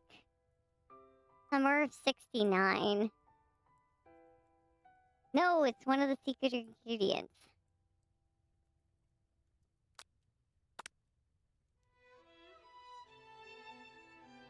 A lock of silver hair is woven through the teeth of the comb.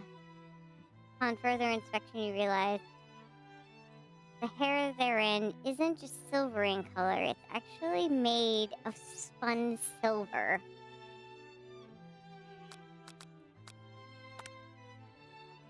Gaze out of the window across the vast lake and the mountain range beyond.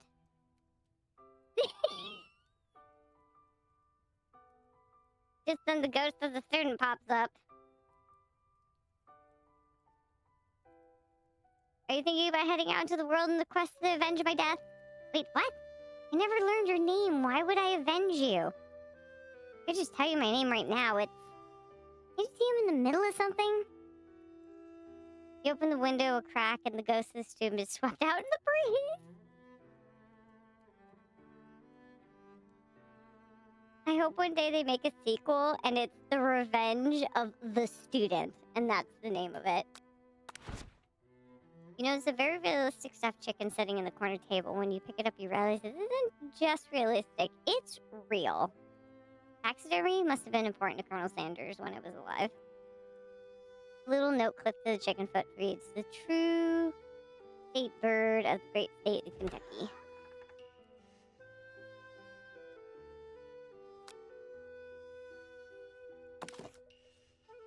One of the frame photos shows an old man that looks like a bit like Colonel Sanders standing with a friend.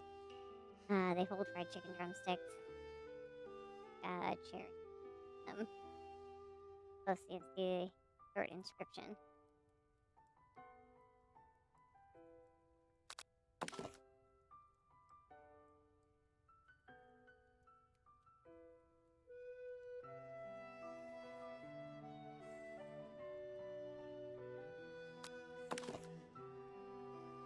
An adorable little baby boy crawls across the floor from the goodies.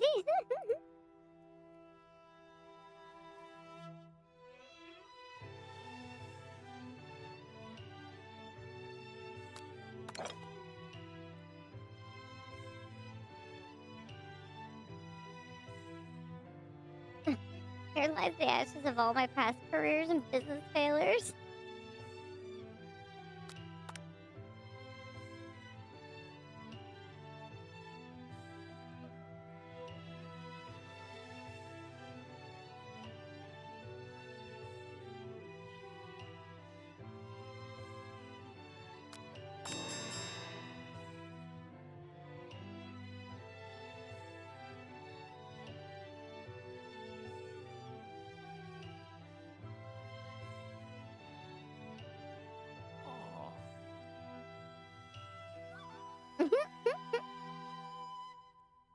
Don't usually loan those out, but I must say it does look good on you. Oh crap, the jacket! Good job, me.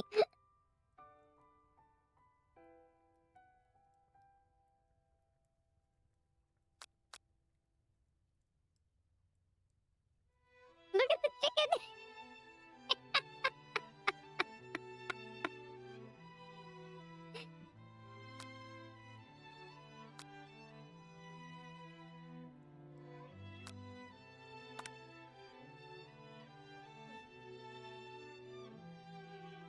Good timing. That's some feelings. Hi, Richie. Hi, Crazy.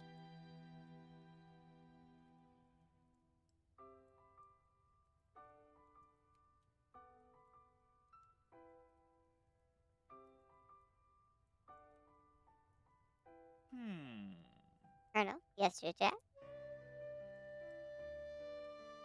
I honestly think this may be the beginning of something wonderful.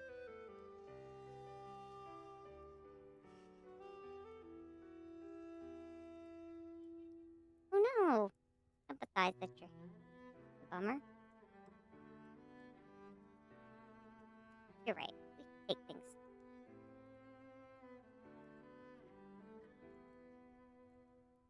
Enjoy your lurk. Talk late into the night and drift off into... Oh, dream sequence. See what we dream about.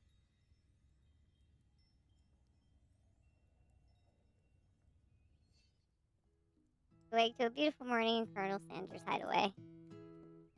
Make the right decision on how to respond to Colonel Sanders. Only time will truly tell. Today is the day that could change the rest of your life.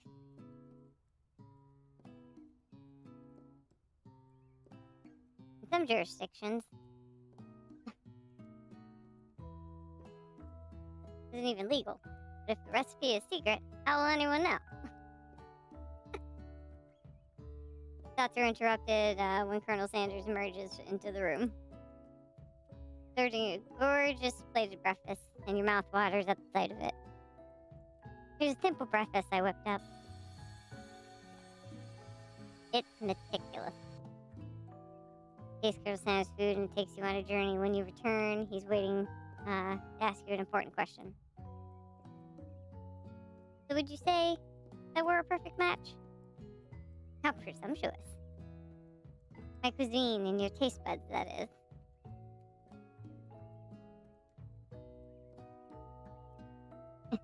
Such confidence, such grace. Could it be the world's greatest gift of cookery? You know, I think we might make a great team.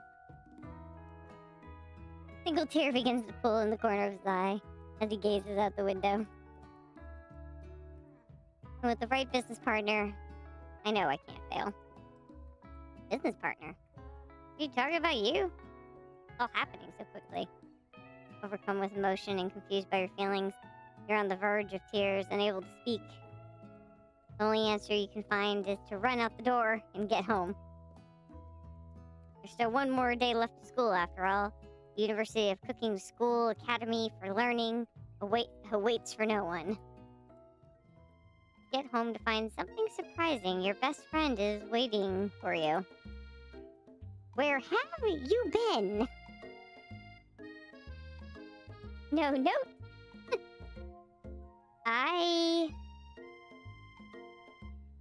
Because I had one heck of a night. Did you doink a robot?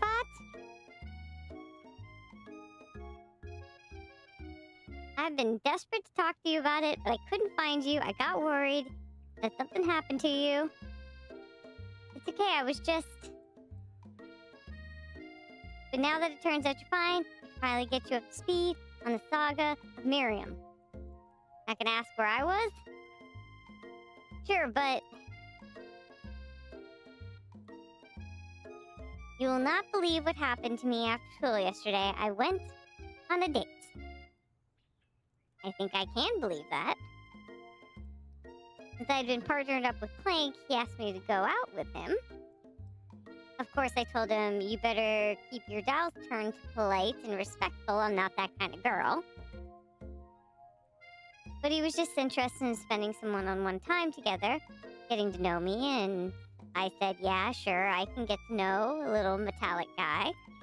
Long story short, he took me skydiving with his friends, but things quickly spiraled out of control. She just say skydiving as if that's a typical first date to go on with a talking pressure cooker? And now I'm not really sure where we stand.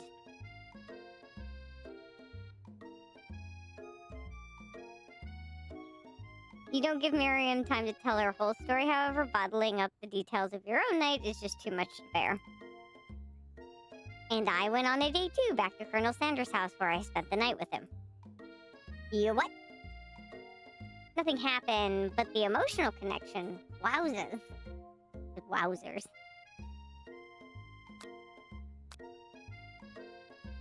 Miriam tells you to move on from this whole Colonel Sanders obsession and focus on school. Dang, girl! Not supportive. If being obsessed with Colonel Sanders is wrong, you don't want to be right. After a short argument, you both agreed to go your separate ways. When you arrive at school, you encounter your rivals in the quad.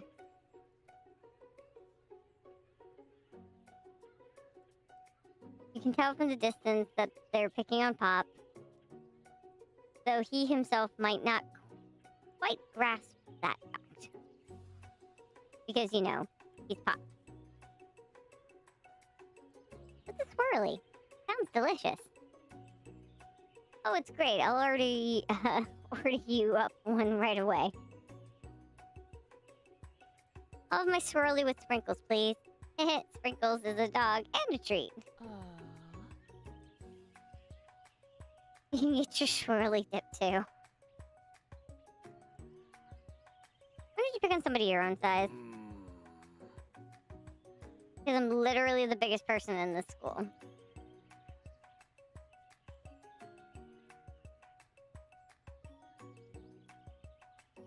There is a horse that Colonel Sanders rides into school, but who would dare pick on such a gentle and beautiful creature?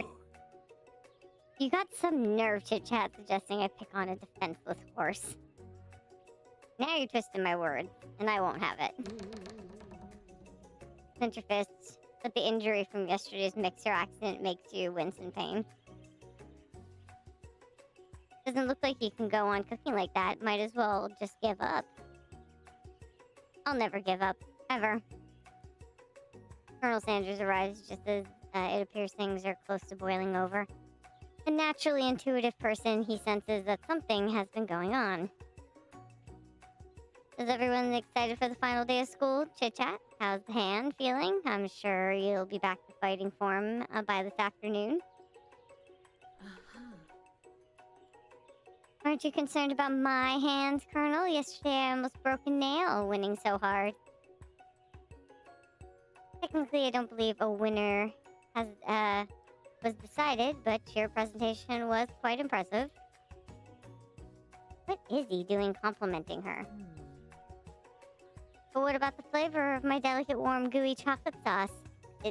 Ew.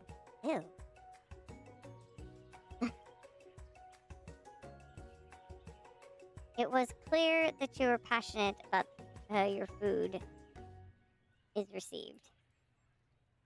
That was a lot of words to say it was bland. That sounded wrong. Yes, it did. Excuse me, ChitChat. I am more than capable enough to speak for myself. Maybe you can tell me more about your thoughts as we walk to class, Colonel? I'm always interested in discussing the fine arts of fine food. See you inside, ChitChat. Annoyed by Colonel Sando's inability to see Ashley for who, you know it really is, you walk inside the quad to get some distance. Oh, wait, ad break already? Okay. In an attempt to distract yourself from how slighted you feel by that interaction with Ashley, you take out a spell book you recovered yesterday and start flipping through the pages. Oh, let's not play around with the dangerous book, please.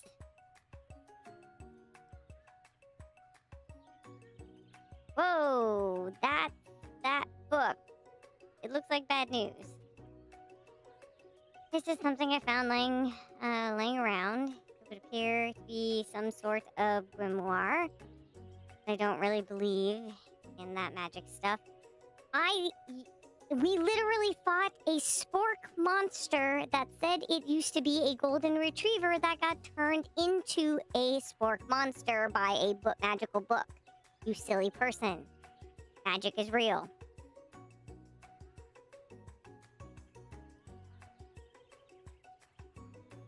Okay, we're gonna take an ad break.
Okay.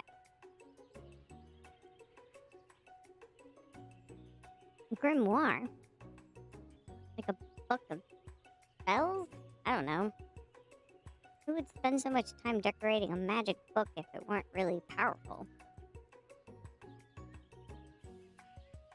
I could think of one surefire way to find out. You open the page covered with an arcane room warning, cast only in case of extreme emergency. It goes around the edges of the page. I could use the spell here that says to erase anyone I choose from all of my memories. If I scrub out Colonel Sanders, it would probably help me focus better on the upcoming final exam. That's way drastic. Couldn't you do something else, like anything else? Not rooted in dark magic? Maybe like tie a string around your finger?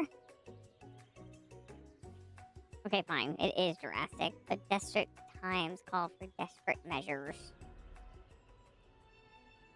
Got a memory erasing spell sitting right in front of you, and a pretty good excuse to try it out.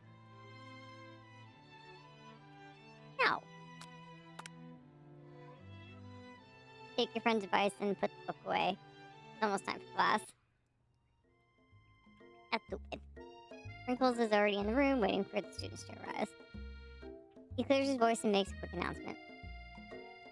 I want you all to know I feel something of a dog moment coming on, but I assure you that nothing to be afraid of.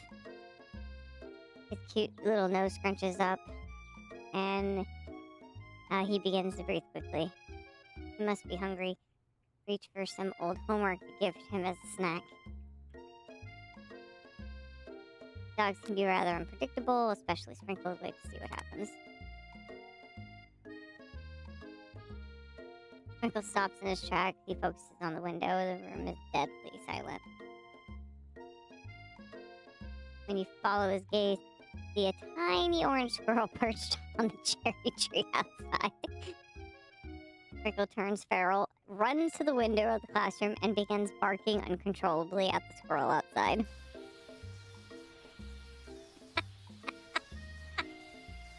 Terrence, I told you to never come here. Terrence, I will destroy you, Terrence.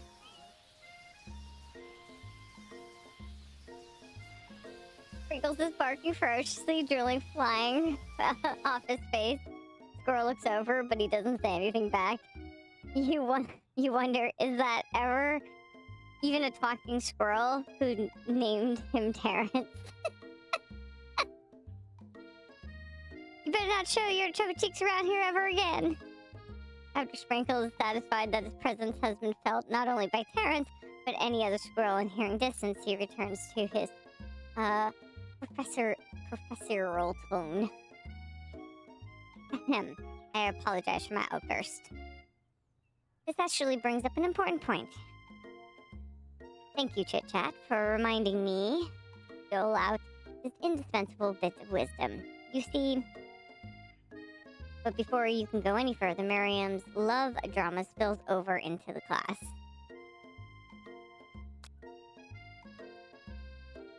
Sprinkles is interrupted by words and sparks coming from the back of the room. I told you to save it for after class. Think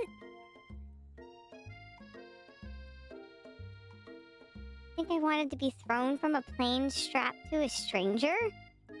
Miriam and Clank appeared to be arguing, but you still haven't learned to speak Clank's language from mechanical noises. Whirr. They went skydiving on their first date. Catch you up. Yeah. Yeah.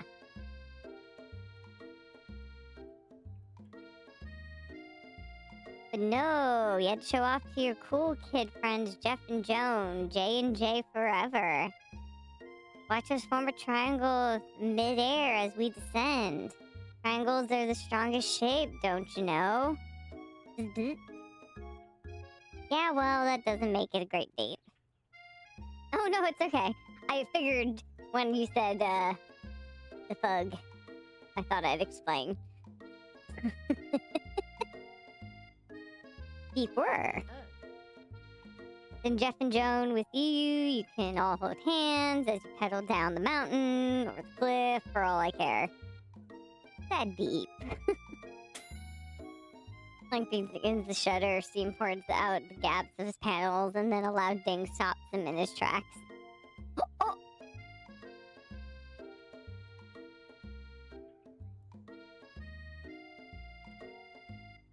Eat this. No amount of seasoning is going to make me want to eat that, Clank. Clank burps out a completely deep-fried sneaker, considering that he himself has wheels, not feet. It's not entirely clear where it came from. In terms of deep-fried footwear, I guess it looks okay? Clank slowly rolls out of the room to be alone with his shoe. Everyone tries to pretend like they didn't see the entire thing go down. Nothing like a loud public breakup casts a pall over the final day of school. Well, that was unfortunate. But we mustn't be distracted from what lies ahead. The final competition, showdown, challenge, exam. Trademark? I'm still working on the title, but I think you get it. As time approaches, see you all in the arena. But before you can think about your upcoming competition, there's a very beautiful soul nearby that in need of a pep talk. Hey Miriam, are you okay? Okay, I'm so mad I could smash a tiny mug, spilling several droplets of hot cocoa all over the floor. How could you embarrass me like that in class in front of everyone? Her tiny cocoa is a delicious treasure, so you know that this breakup is no joke, even if the source of her frustration is such a silly boy. I know you know this, but I'm gonna say it out loud. You don't need anyone. Me and you, we're gonna cruise through the final test and hit the carpool lane to Success City. Miriam brightens up. Imagine the wind rushing through her short bangs, but she hesitates to embrace the feeling all the way. You're not gonna saddle up on Colonel Sanders' stallion and ride off into the sunset without me? Of course not. Well, maybe, sort of, but I'm sure there's a pony out there with your name on it and a ranch big enough for both of us and whoever else we want to bring along. If it's not Pop or Clank or anyone else you meet today, tomorrow, or this whole year, so what? You're a special person who shouldn't settle for the first someone to show a little interest anyhow. Miriam gives you a big hug and wipes the tears from her cheeks. I really should review my menu for today. I'm gonna go make a very special soup. And I bet that Professor Dog is gonna love it up. While you were prep talking, Miriam, you completely missed lunch, but that's okay because you had a better idea of how to spend your time before your exam. You decided to head over to the arena early to practice a dish. Mac and cheese. Mac and cheese. This is it. The location of your final challenge. A test of will, a test of courage, a test of talent. And a chance to beat the pants of a Van, the supposed man, and his eviler counterpart, Ashley. As Planny began to run through the quick test. Quick test of a recipe you've been working on, ChitChat's famous chicken pot pie. Okay, chicken pot pie is pretty tasty. After practicing for months, making this dish comes second nature to you. You're able to quickly get a fresh pot pie out of the oven, but as soon as you do, cram session is interrupted by Colonel Sanders. Dang it! All the cherry blossoms all up in my chicken pot pie. ChitChat, what are you doing here? There's still time before the final exam. Oh, just taking it all in. I'm big into visualizing success. I'm looking at my station and picturing victory. Pot pies begin to bake and smell slowly filling the space around you. Visualizing, huh? That's not too bad. I was hoping you were here cooking something delicious. Usually happy to share your food with anyone who is hungry, but the last time you let Colonel Sanders get in your head, it cost you a cook-off. Decide that this time you put your cooking above your romantic desires, so that decision is hard to stick with when the oven timer goes off behind you.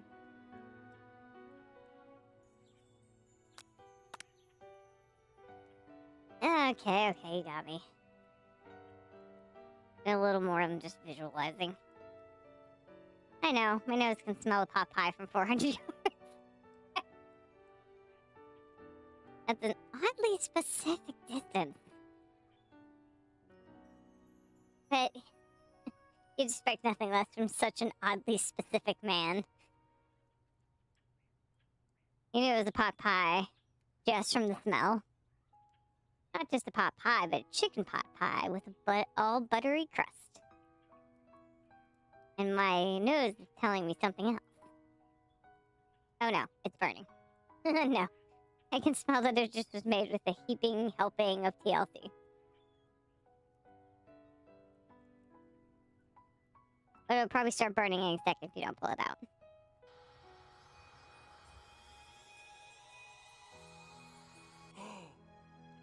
It's the best pot pie I've ever tasted. I've always loved country cooking, and I could eat this all day. There's no time left. The final showdown is about to begin. Sprinkles lays down the ground rules. There are no rules, except that is, expect to cook with everything you've got. You step up for the cook-off of a lifetime. Mac and cheese! Let's go! And only wanting that the whole game. Mac and cheese plus pot pie you've been practicing, or just the dishes that'll put you over the edge to victory? Meanwhile, both Van and Ashley are prepping wildly elaborate dishes per their usual over-the-top selves. Miriam has her giant magnifying glass and several sets of tweezers. She's definitely preparing to go big by going small. Colonel Sanders seems to be harnessing his 11 herbs and spices, but he's trying to find a way to improve on something perfect in his original recipe: fried chicken. The intensity in the room starts at a full 10 out of 10 with frenzy of action. Everyone is calling out really cool special cooking moves as they prepare their food. Wow, this is getting serious. Colonel Sanders batters his chicken as it levitates through the air. Egg wash. Oh yeah, I read that right, okay. Miriam furiously ejects ingredients into itty-bitty pots of broth. Best friend, Faster Blaster. Ooh. Oh. You got it.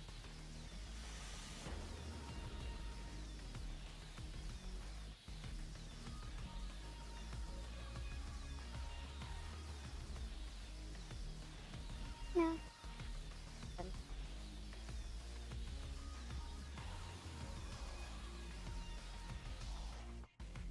Van flexes his pectorals as he chops open a sea urchin. Been getting rid of a headache? Gotcha. Let's rock and roid. No, Bad Van. Ashley scoops her pastries off the tray with lightning speed. Shallow personality spatula.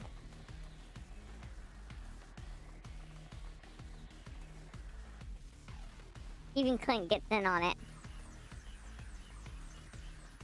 $5 pressure point chicken cooking technique. It Clint just said like actual words. Wait, when did Clint learn to speak English?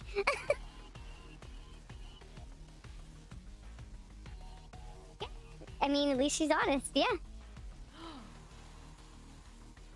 It's singularity as was foretold.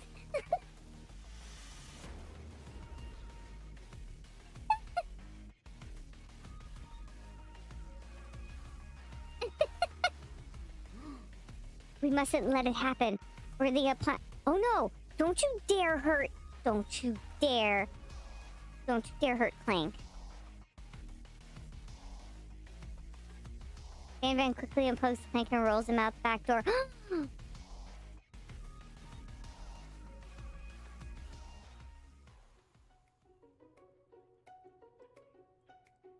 As you frantically prepare your dish, you notice Ashley has her spellbook out. And she's gonna use some dark magic to turn the tide. Oh, is she gonna use some dark magic to turn the tide? You've got a book of your own and you're desperate not to see her win another battle should you take the opportunity to fight magic with magic, even if it's... No. Who needs magic when you got the passion? Gonna do it the hard way. Colonel Sanders sees that you've chosen to win on your own terms, and he gives you a subtle wink from across the room. I believe in you, ChitChat. Thanks, Colonel Sanders. Miriam notices too. Aww. I've always believed in you, ChitChat, since we were like little kids, because we're best friends forever.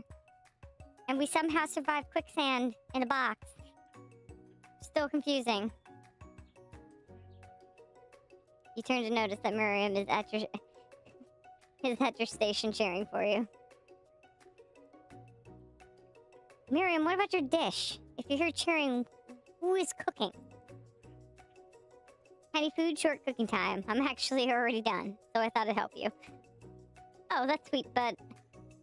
Miriam tosses a handful of spices directly into your boiling noodles.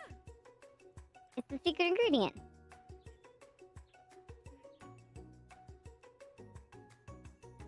However, she doesn't know that you lied and the ingredient was made up. And where in the world did she get Eye of Newt from? Oh, dear goodness.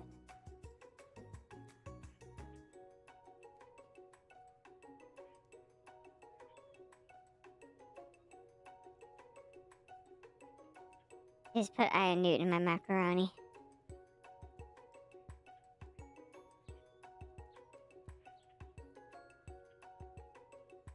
The boiling pot explodes, sending the air flying backwards, and the watery noodles begin swirling air, bubbling up into a dark cloud that thickens and congeals before your very eyes.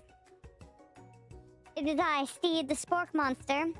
Steve, wait, what happened to Borko? You're not here to battle me, are you? We spork monsters are many. I think Borko had the day off today, but but you have conjured Steve.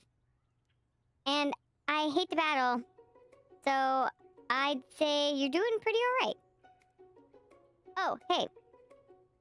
You're in the middle of a cooking competition. I love this stuff. It's better than TV. You crazy kids and your culinary skills really impress me. Mind if I hang out? Sorry, Steve, but I'm kind of in the middle of something. Do you mind? Steve, the spork monster notices you got a grimoire stashed beneath your cooking station. I see what you're up to. Crisscross some magical items and accidentally summoned me, huh? Yeah, you guessed it, sorta. If you're here, would you mind tossing some fresh noodles in the pot of salted water? I'd love to. Always wanted to be a top chef, actually. You know, when I was just a little spork pup back in the old country, you feel spork monster winding up to a very long involved story. You didn't know exactly where they came from, but it seems like it was probably lonely there. Actually, you know what? Maybe you should watch from the stands. I really need to focus on this competition. I understand. Kinda like that time from monster school when I'd fallen asleep during the scare tactics class, and when I woke up, you toss a serious stare at Steve, and he takes the hint. Never mind. I'll tell you later. Good luck. Oh, serious music just hit.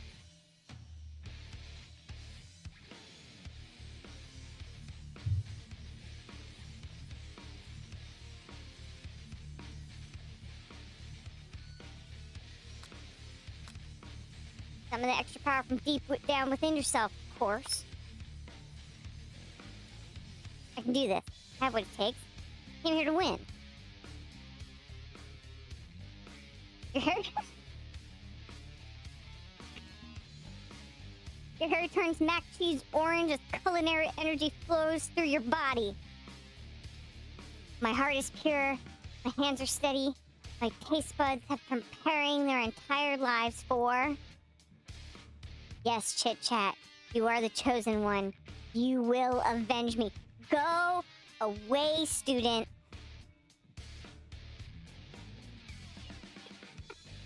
Your powers, the powers you've been summoning immediately fade back out. You are interrupting my inspiring monologue. Sorry. My heart is pure. My hands are steady. My taste buds have been preparing their entire lives for this moment. I will show the world my cookery. You begin to levitate off the ground, energy coursing through your body. You know that with this power, you can do anything. Except turn back time. Which would have been super useful because while you were powering up, chicken pot pie overcooked in the oven and can't be served. But don't worry, ChitChat. You may have suffered some setbacks, but not all is not lost.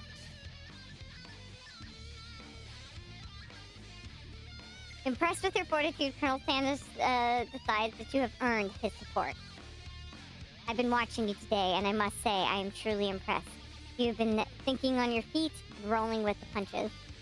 He steps up to your station and stands right beside you. I am here to help. And you have managed to make this mac and cheese. And time is almost up, so you're gonna need it. But Colonel Sanders, what about the test? What happens to you? What about the rules? Following the rules has never really been my thing. I follow my heart. What? A guy. Colonel Sanders unfolds a delicate white towel to reveal the most delicious fried chicken tender you've ever laid your eyes on. And besides, sometimes unexpected combinations have a surprising effect that surpasses their individual efforts. Are you suggesting if we combine forces, we can form the perfect food union? Time's up, students. Oh no, I think I know what we're making. With time expired, this moment, it's the moment everyone has been waiting for. You must now prepare to present your dishes.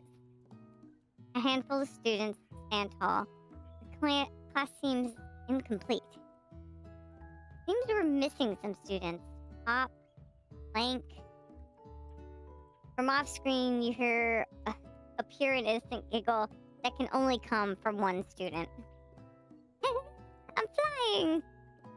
It sounds like it's coming from the broom closet over there. Miriam, would you mind? Inside of the closet, you see Pops hanging on a broom hook by the elastic of his underpants. Pop, get down from there right now. Let me guess, did Van have something to do with this?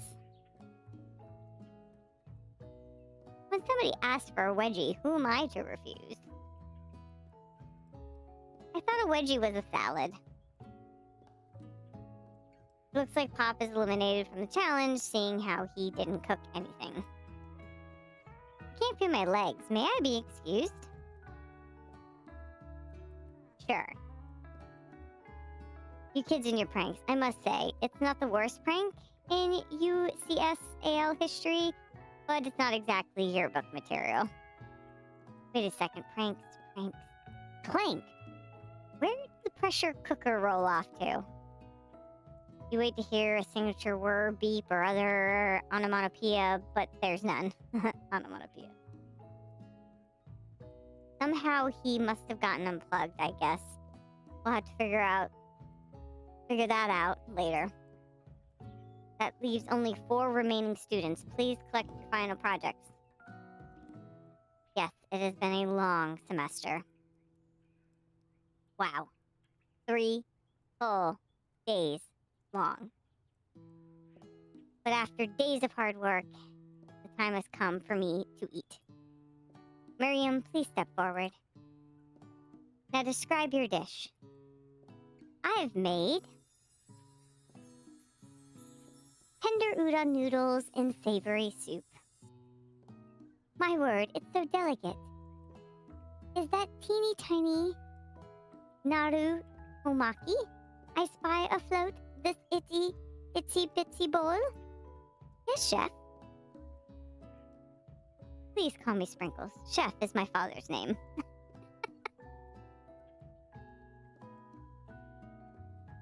Yes, Sprinkles. And I made some green tea from baby tea leaves that I picked myself. Sprinkles carefully sniffs around the dish before opening his mouth and letting the tip of his pink tongue dip into the bowl. Sublime. Would anyone else like to taste? Oh, come on. I'm not one of those dogs who doesn't floss. I even have a really cute electric toothbrush for dogs. Fine, I'll enjoy it all by myself. And in a flash, the entire meal has been devoured. Not only that, it took, not that it took much, it was less than a thimble's worth of soup. A+. Rarely do I taste a dish with that much love poured into it as yours. Miriam is overjoyed. She gives you a huge hug. Thank you, ChitChat, for helping me believe in myself. Van, you're up. Now describe your dish. I made uni over smooth egg custard in an axe-hewn urchin shell topped with caviar. Did you skewer one type of urchin with spines from a second, different colored type of urchin? Yes, Sprinkles. A bit much, don't you think? That's exactly why I did it. A bit much is kind of my brand. Doesn't it look cool? Sprinkle leans in to sniff the uni, but he can't get his nose too close on account of all the spikes. It begins to paw at it erratically, causing the custard to slosh around. Woof woof. Please be gentle with my cuisine. Finally, Sprinkle goes on land tongue first, but he can't get past all the needles. He reels back and his tongue is poked and prodded. Ouch, my tongue! The professor appears to be having an allergic reaction to the sting. I can't eat this. It keepeth poking my tongue. Disqualified. A stunning turn of events. Who would have thought that serving food in a bowl made of needles would have made it difficult to eat? Dejected Van does not go gentle into the night. Disqualified for glamour. Don't discount sympathy. This isn't the last you've heard of me. Before forcing us to endure his swollen tongue for another moment, Sprinkles graciously laps up a bowl of milk. I know. I'm a dog, and I drink milk. Get over it. Sometimes it helps calms my agitated tongue. Next student, Ashley, it's time to step up. Now describe your dish. I made orange blossom Turkish delights in a light rose water syrup topped with French meringue and connected by sugar glass. That actually doesn't sound too bad. Indeed, it's quite delightful.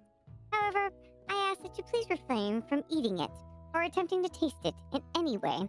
It's very fragile and it's meant to be for a display piece.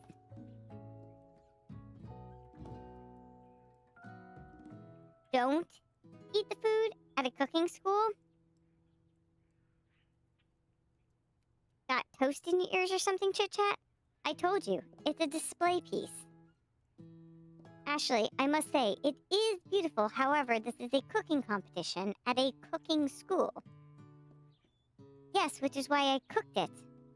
And I did an extremely good job cooking it, too. I didn't realize that we would have an eating exam.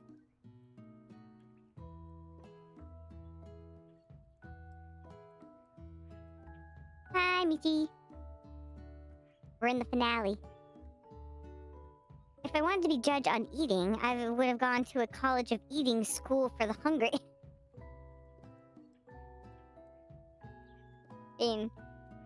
Okay, you're not wrong. I suppose I could smell it if you absolutely insisted, but don't breathe too hard. You might disrupt the sugar spiral. If food cannot be eaten, it cannot be judged. You are disqualified. Rage overtakes Ashley and she finally cannot keep her two-faced routine note. You wouldn't know high-end cuisine if it cooked you. And with that, Ashley storms off to rededicate herself to being the best, but this time without being shackled by trying to fake nice it and be liked by everyone. This isn't the last you've heard of me either. If this class gets much smaller, I'll be teaching myself. You and Colonel Sanders are the final cooks. Step up together. 2 chefs? Mac and cheese. What began as a bowl of delicious mac and cheese has become something else. Yeah, I know it's coming. He examines it closely, sniffing and eyeing the bowl. Uh-oh. I don't have a good feeling about this. From somewhere in the room, a literal drum roll plays. Just when I thought I've seen everything in this kitchen, you give me this thing? completely blown me away. In my 49 dog years of life, I've never tasted anything so delicious and perfectly balanced. It's so delicious, in fact, that everyone passes the class. You pass, and you pass, and you get a pass.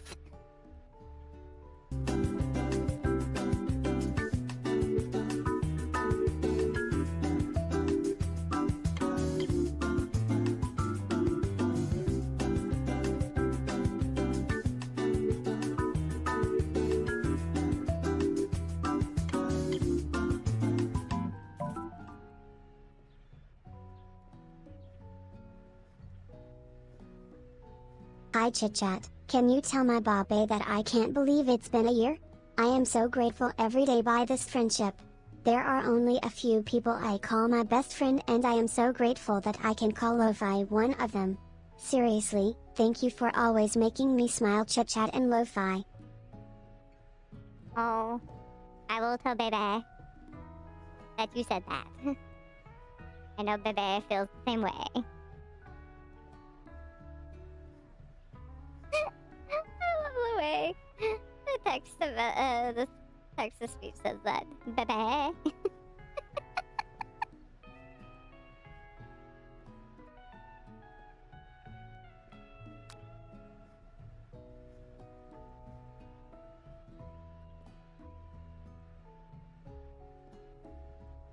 Also, thank you for the resub.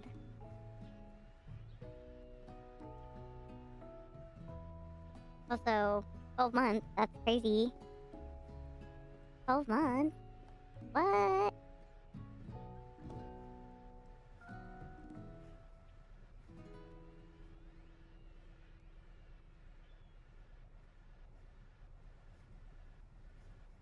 Everyone gathers around to partake of the mac and cheese bowl. They all seem to transcend this reality into another dimension. That's what I said.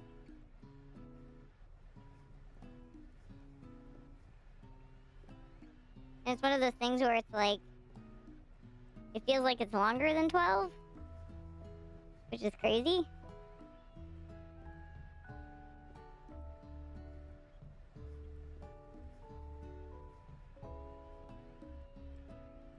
Yep.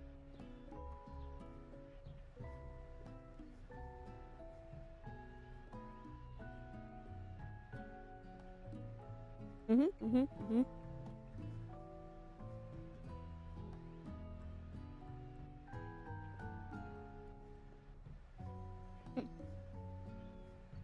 Together, you and Colonel Sanders have made a new menu item.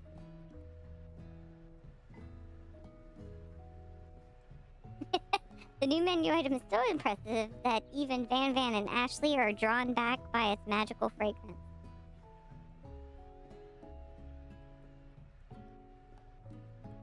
When they gaze upon your mac and cheese bowl, they admit that you indeed are an excellent chef. Sprinkle declares that you have passed. Everyone has passed.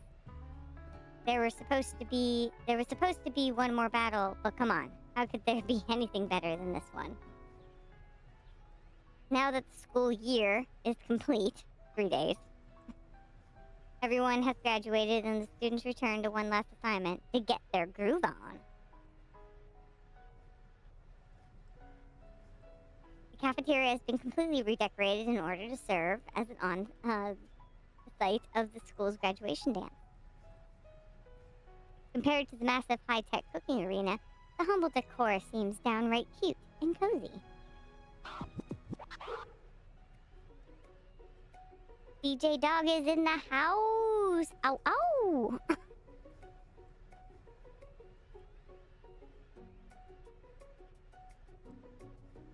You knew that Sprinkles was a master chef, but also a world-renowned turntablist. Ow, ow! Who says you can't teach an old dog new tricks?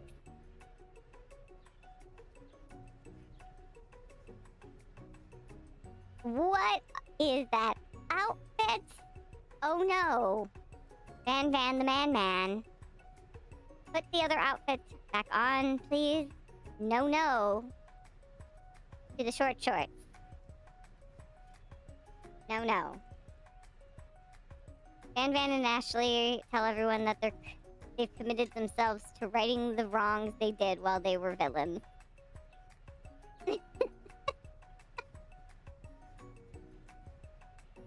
For a moment, you actually believe them. Oh, not another haunting. No ghost allowed at graduation. It's clearly written in the school book.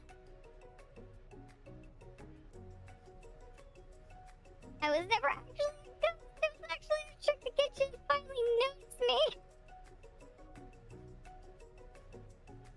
Oh.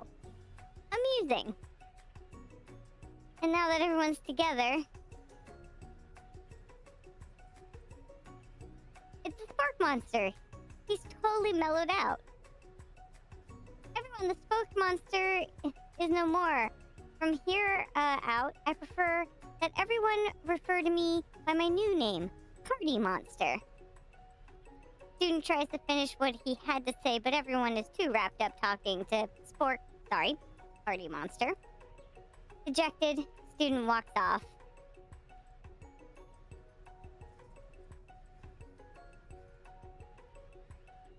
Maybe things didn't work out for Miriam romantically, but she found love in her cooking, and you know she's gonna do great.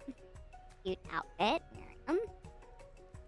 The red carpet rolls out across the floor of the ballroom. It's like a Hollywood movie premiere. Who could command such an entrance? It's Pop. He's arrived late to the dance, but apparently for a good reason. What? Wait. Walking the carpet, you see perched atop his dirty chef hat, a crown? Welcome back, Pop. I know you weren't able to complete the final exam and accept your diploma, so we had it mailed directly to your father. We figured it was the least we could do for the school's dean. Oh, now I get it.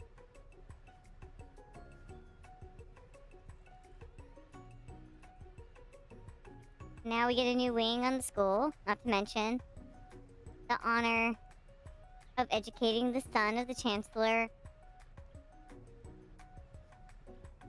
of such and such.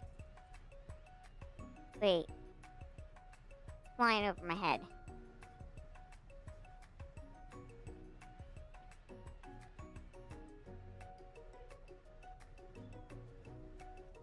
Anyone else gets what? Wait. I'm missing the joke. Somebody explain it to me plainly.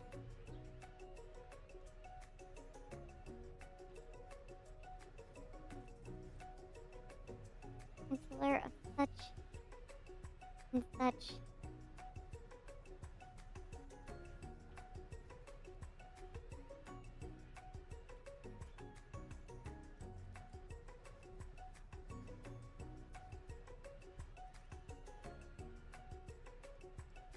Music in the dance is interrupted by the sound of sparking and electrical hissing.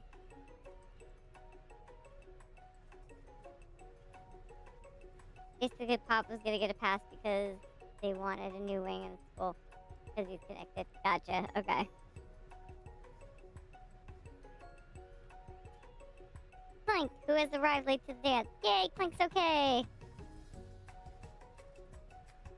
Now that I've graduated, I can reveal my truth. Whoa, he's still doing the talking thing. I am Clank. I am not of this earth. I am actually I am from a faraway planet in another dimension. What? I actually feel like I knew this whole time, Miriam. Now that I have learned the ways of your kind, I must return. Miriam, would you come with me? Say. Besides, no, obviously. I've just begun to learn who I really am. This isn't the time for me to devote my life to figuring out who you are, Clank. You are blown away by Miriam's maturity. It's pretty clear she's managed to surpass you in that regard. I understand, kind of. Humans are weird. Oh, Clank. Look at this face. Portal opens up and Clank disappears through it. So many characters. Hold on. News. Oh, cherry blossoms. Finally, Colonel Sanders arrives. Howdy, classmates. Oh, casual, are we? Just like the first day you met him, he comes prepared to feed the entire class. However, not just enough to give them a bucket of chicken. This time, it's a full meal. Hey, where's the mac and cheese?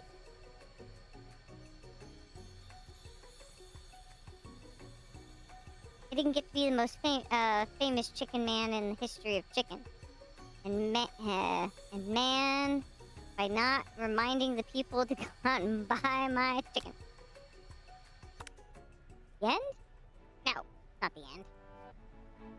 Everyone feasts on their delicious chicken dinner. Colonel Sanders finds you sitting at the edge of the dance floor. ChitChat, what are you doing sitting alone? Sitting? Oh, you know, just waiting for the right person to ask me to dance. I wonder, might you tell me, what are the qualities that you would expect to find in such a lucky person?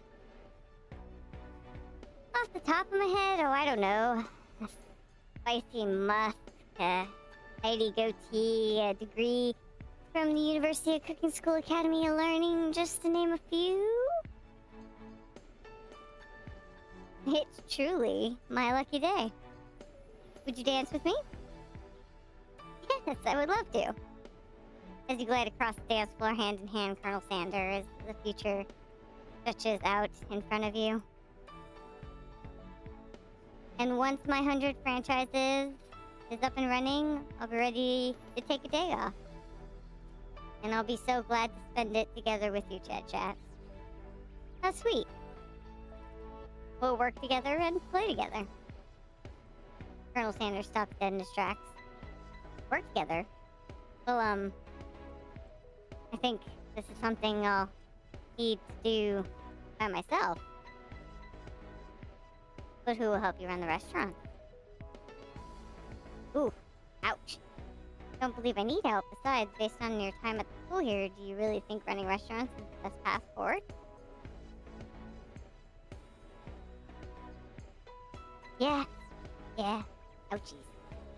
Could it be you found a love connection but failed to earn Colonel Sanders' respect as chef? Can you live with only half of him? Will you be able to endure sharing him with his other love life as an entrepreneur? Ow. I suppose I could enroll as a pastry school. Oh, my dear ChitChat. I'm sure that you'll find your place eventually. And along the way, I'll have you by my side. The end? Ooh, got the ouchie. Ending.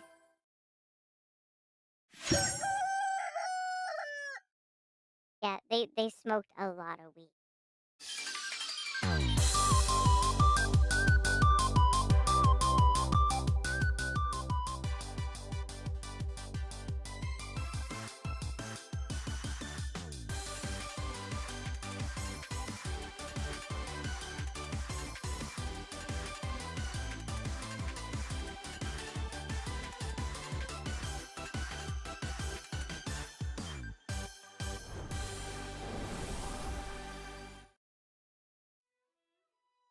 That timed middle part, that's where I tripped up. I gotta figure out in the middle. So, yeah. Okay. So that happened.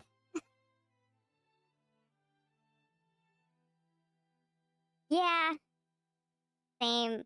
That middle part, that timed middle part, I messed it up really bad, I think.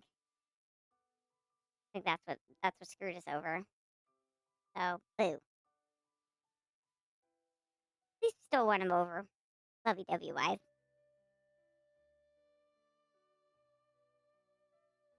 So what everyone think?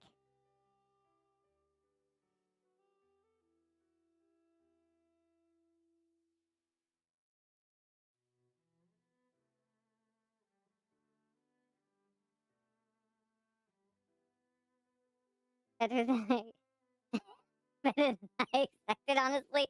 Again. Oh no, not again. That was 3 hours.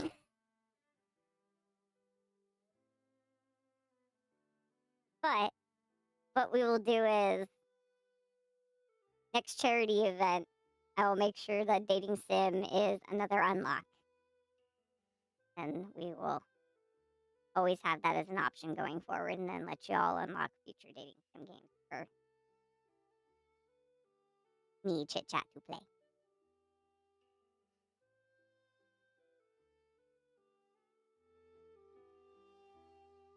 Okay. I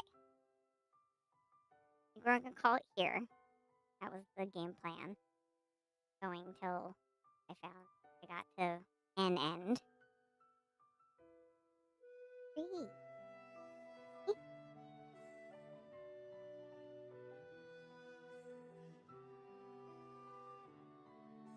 Very silly. Okay.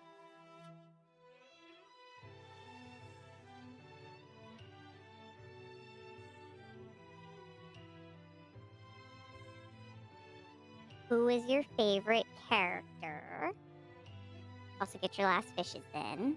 Maybe somebody will catch one of the special fishes before we leave.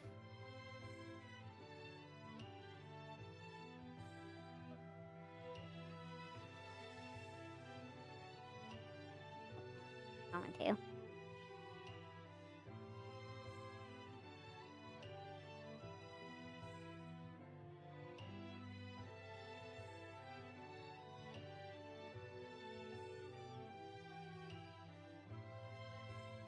According to Google, got the normal ending. That makes sense. Yeah, that tracks. Yeah, I don't think we found. I think we had to find all the ingredients too, because we only found like 5 of the. Yeah.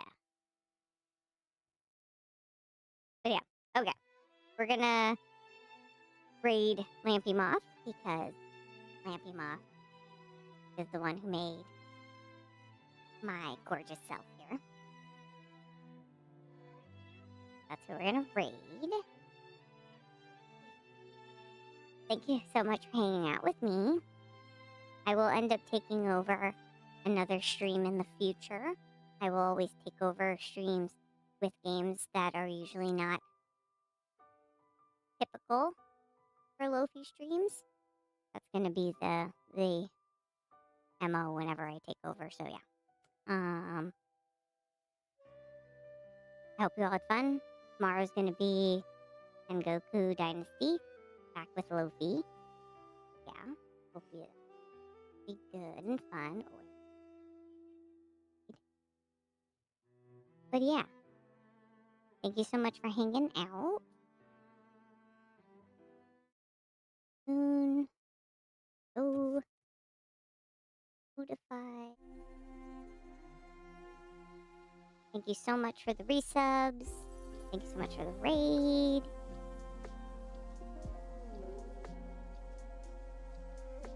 Go see a Lampy Moth. Got some chaos. Gremlin chaos. Mwahaha.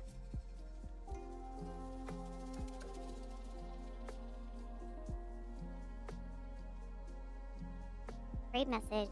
Have it ready. Oh no, I don't have it ready because I don't have the command up. Oh no, wait, hold on.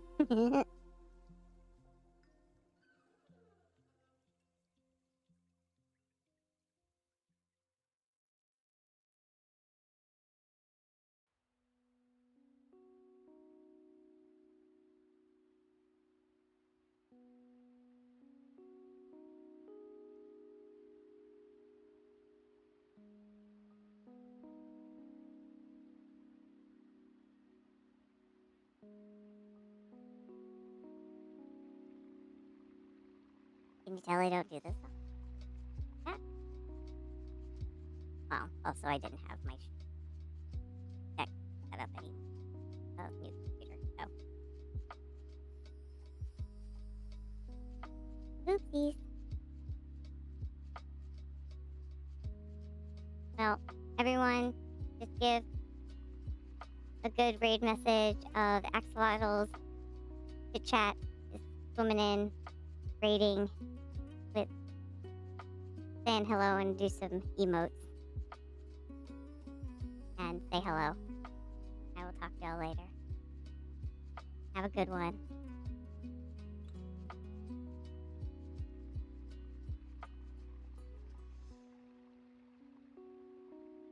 And we'll see y'all tomorrow. And bye!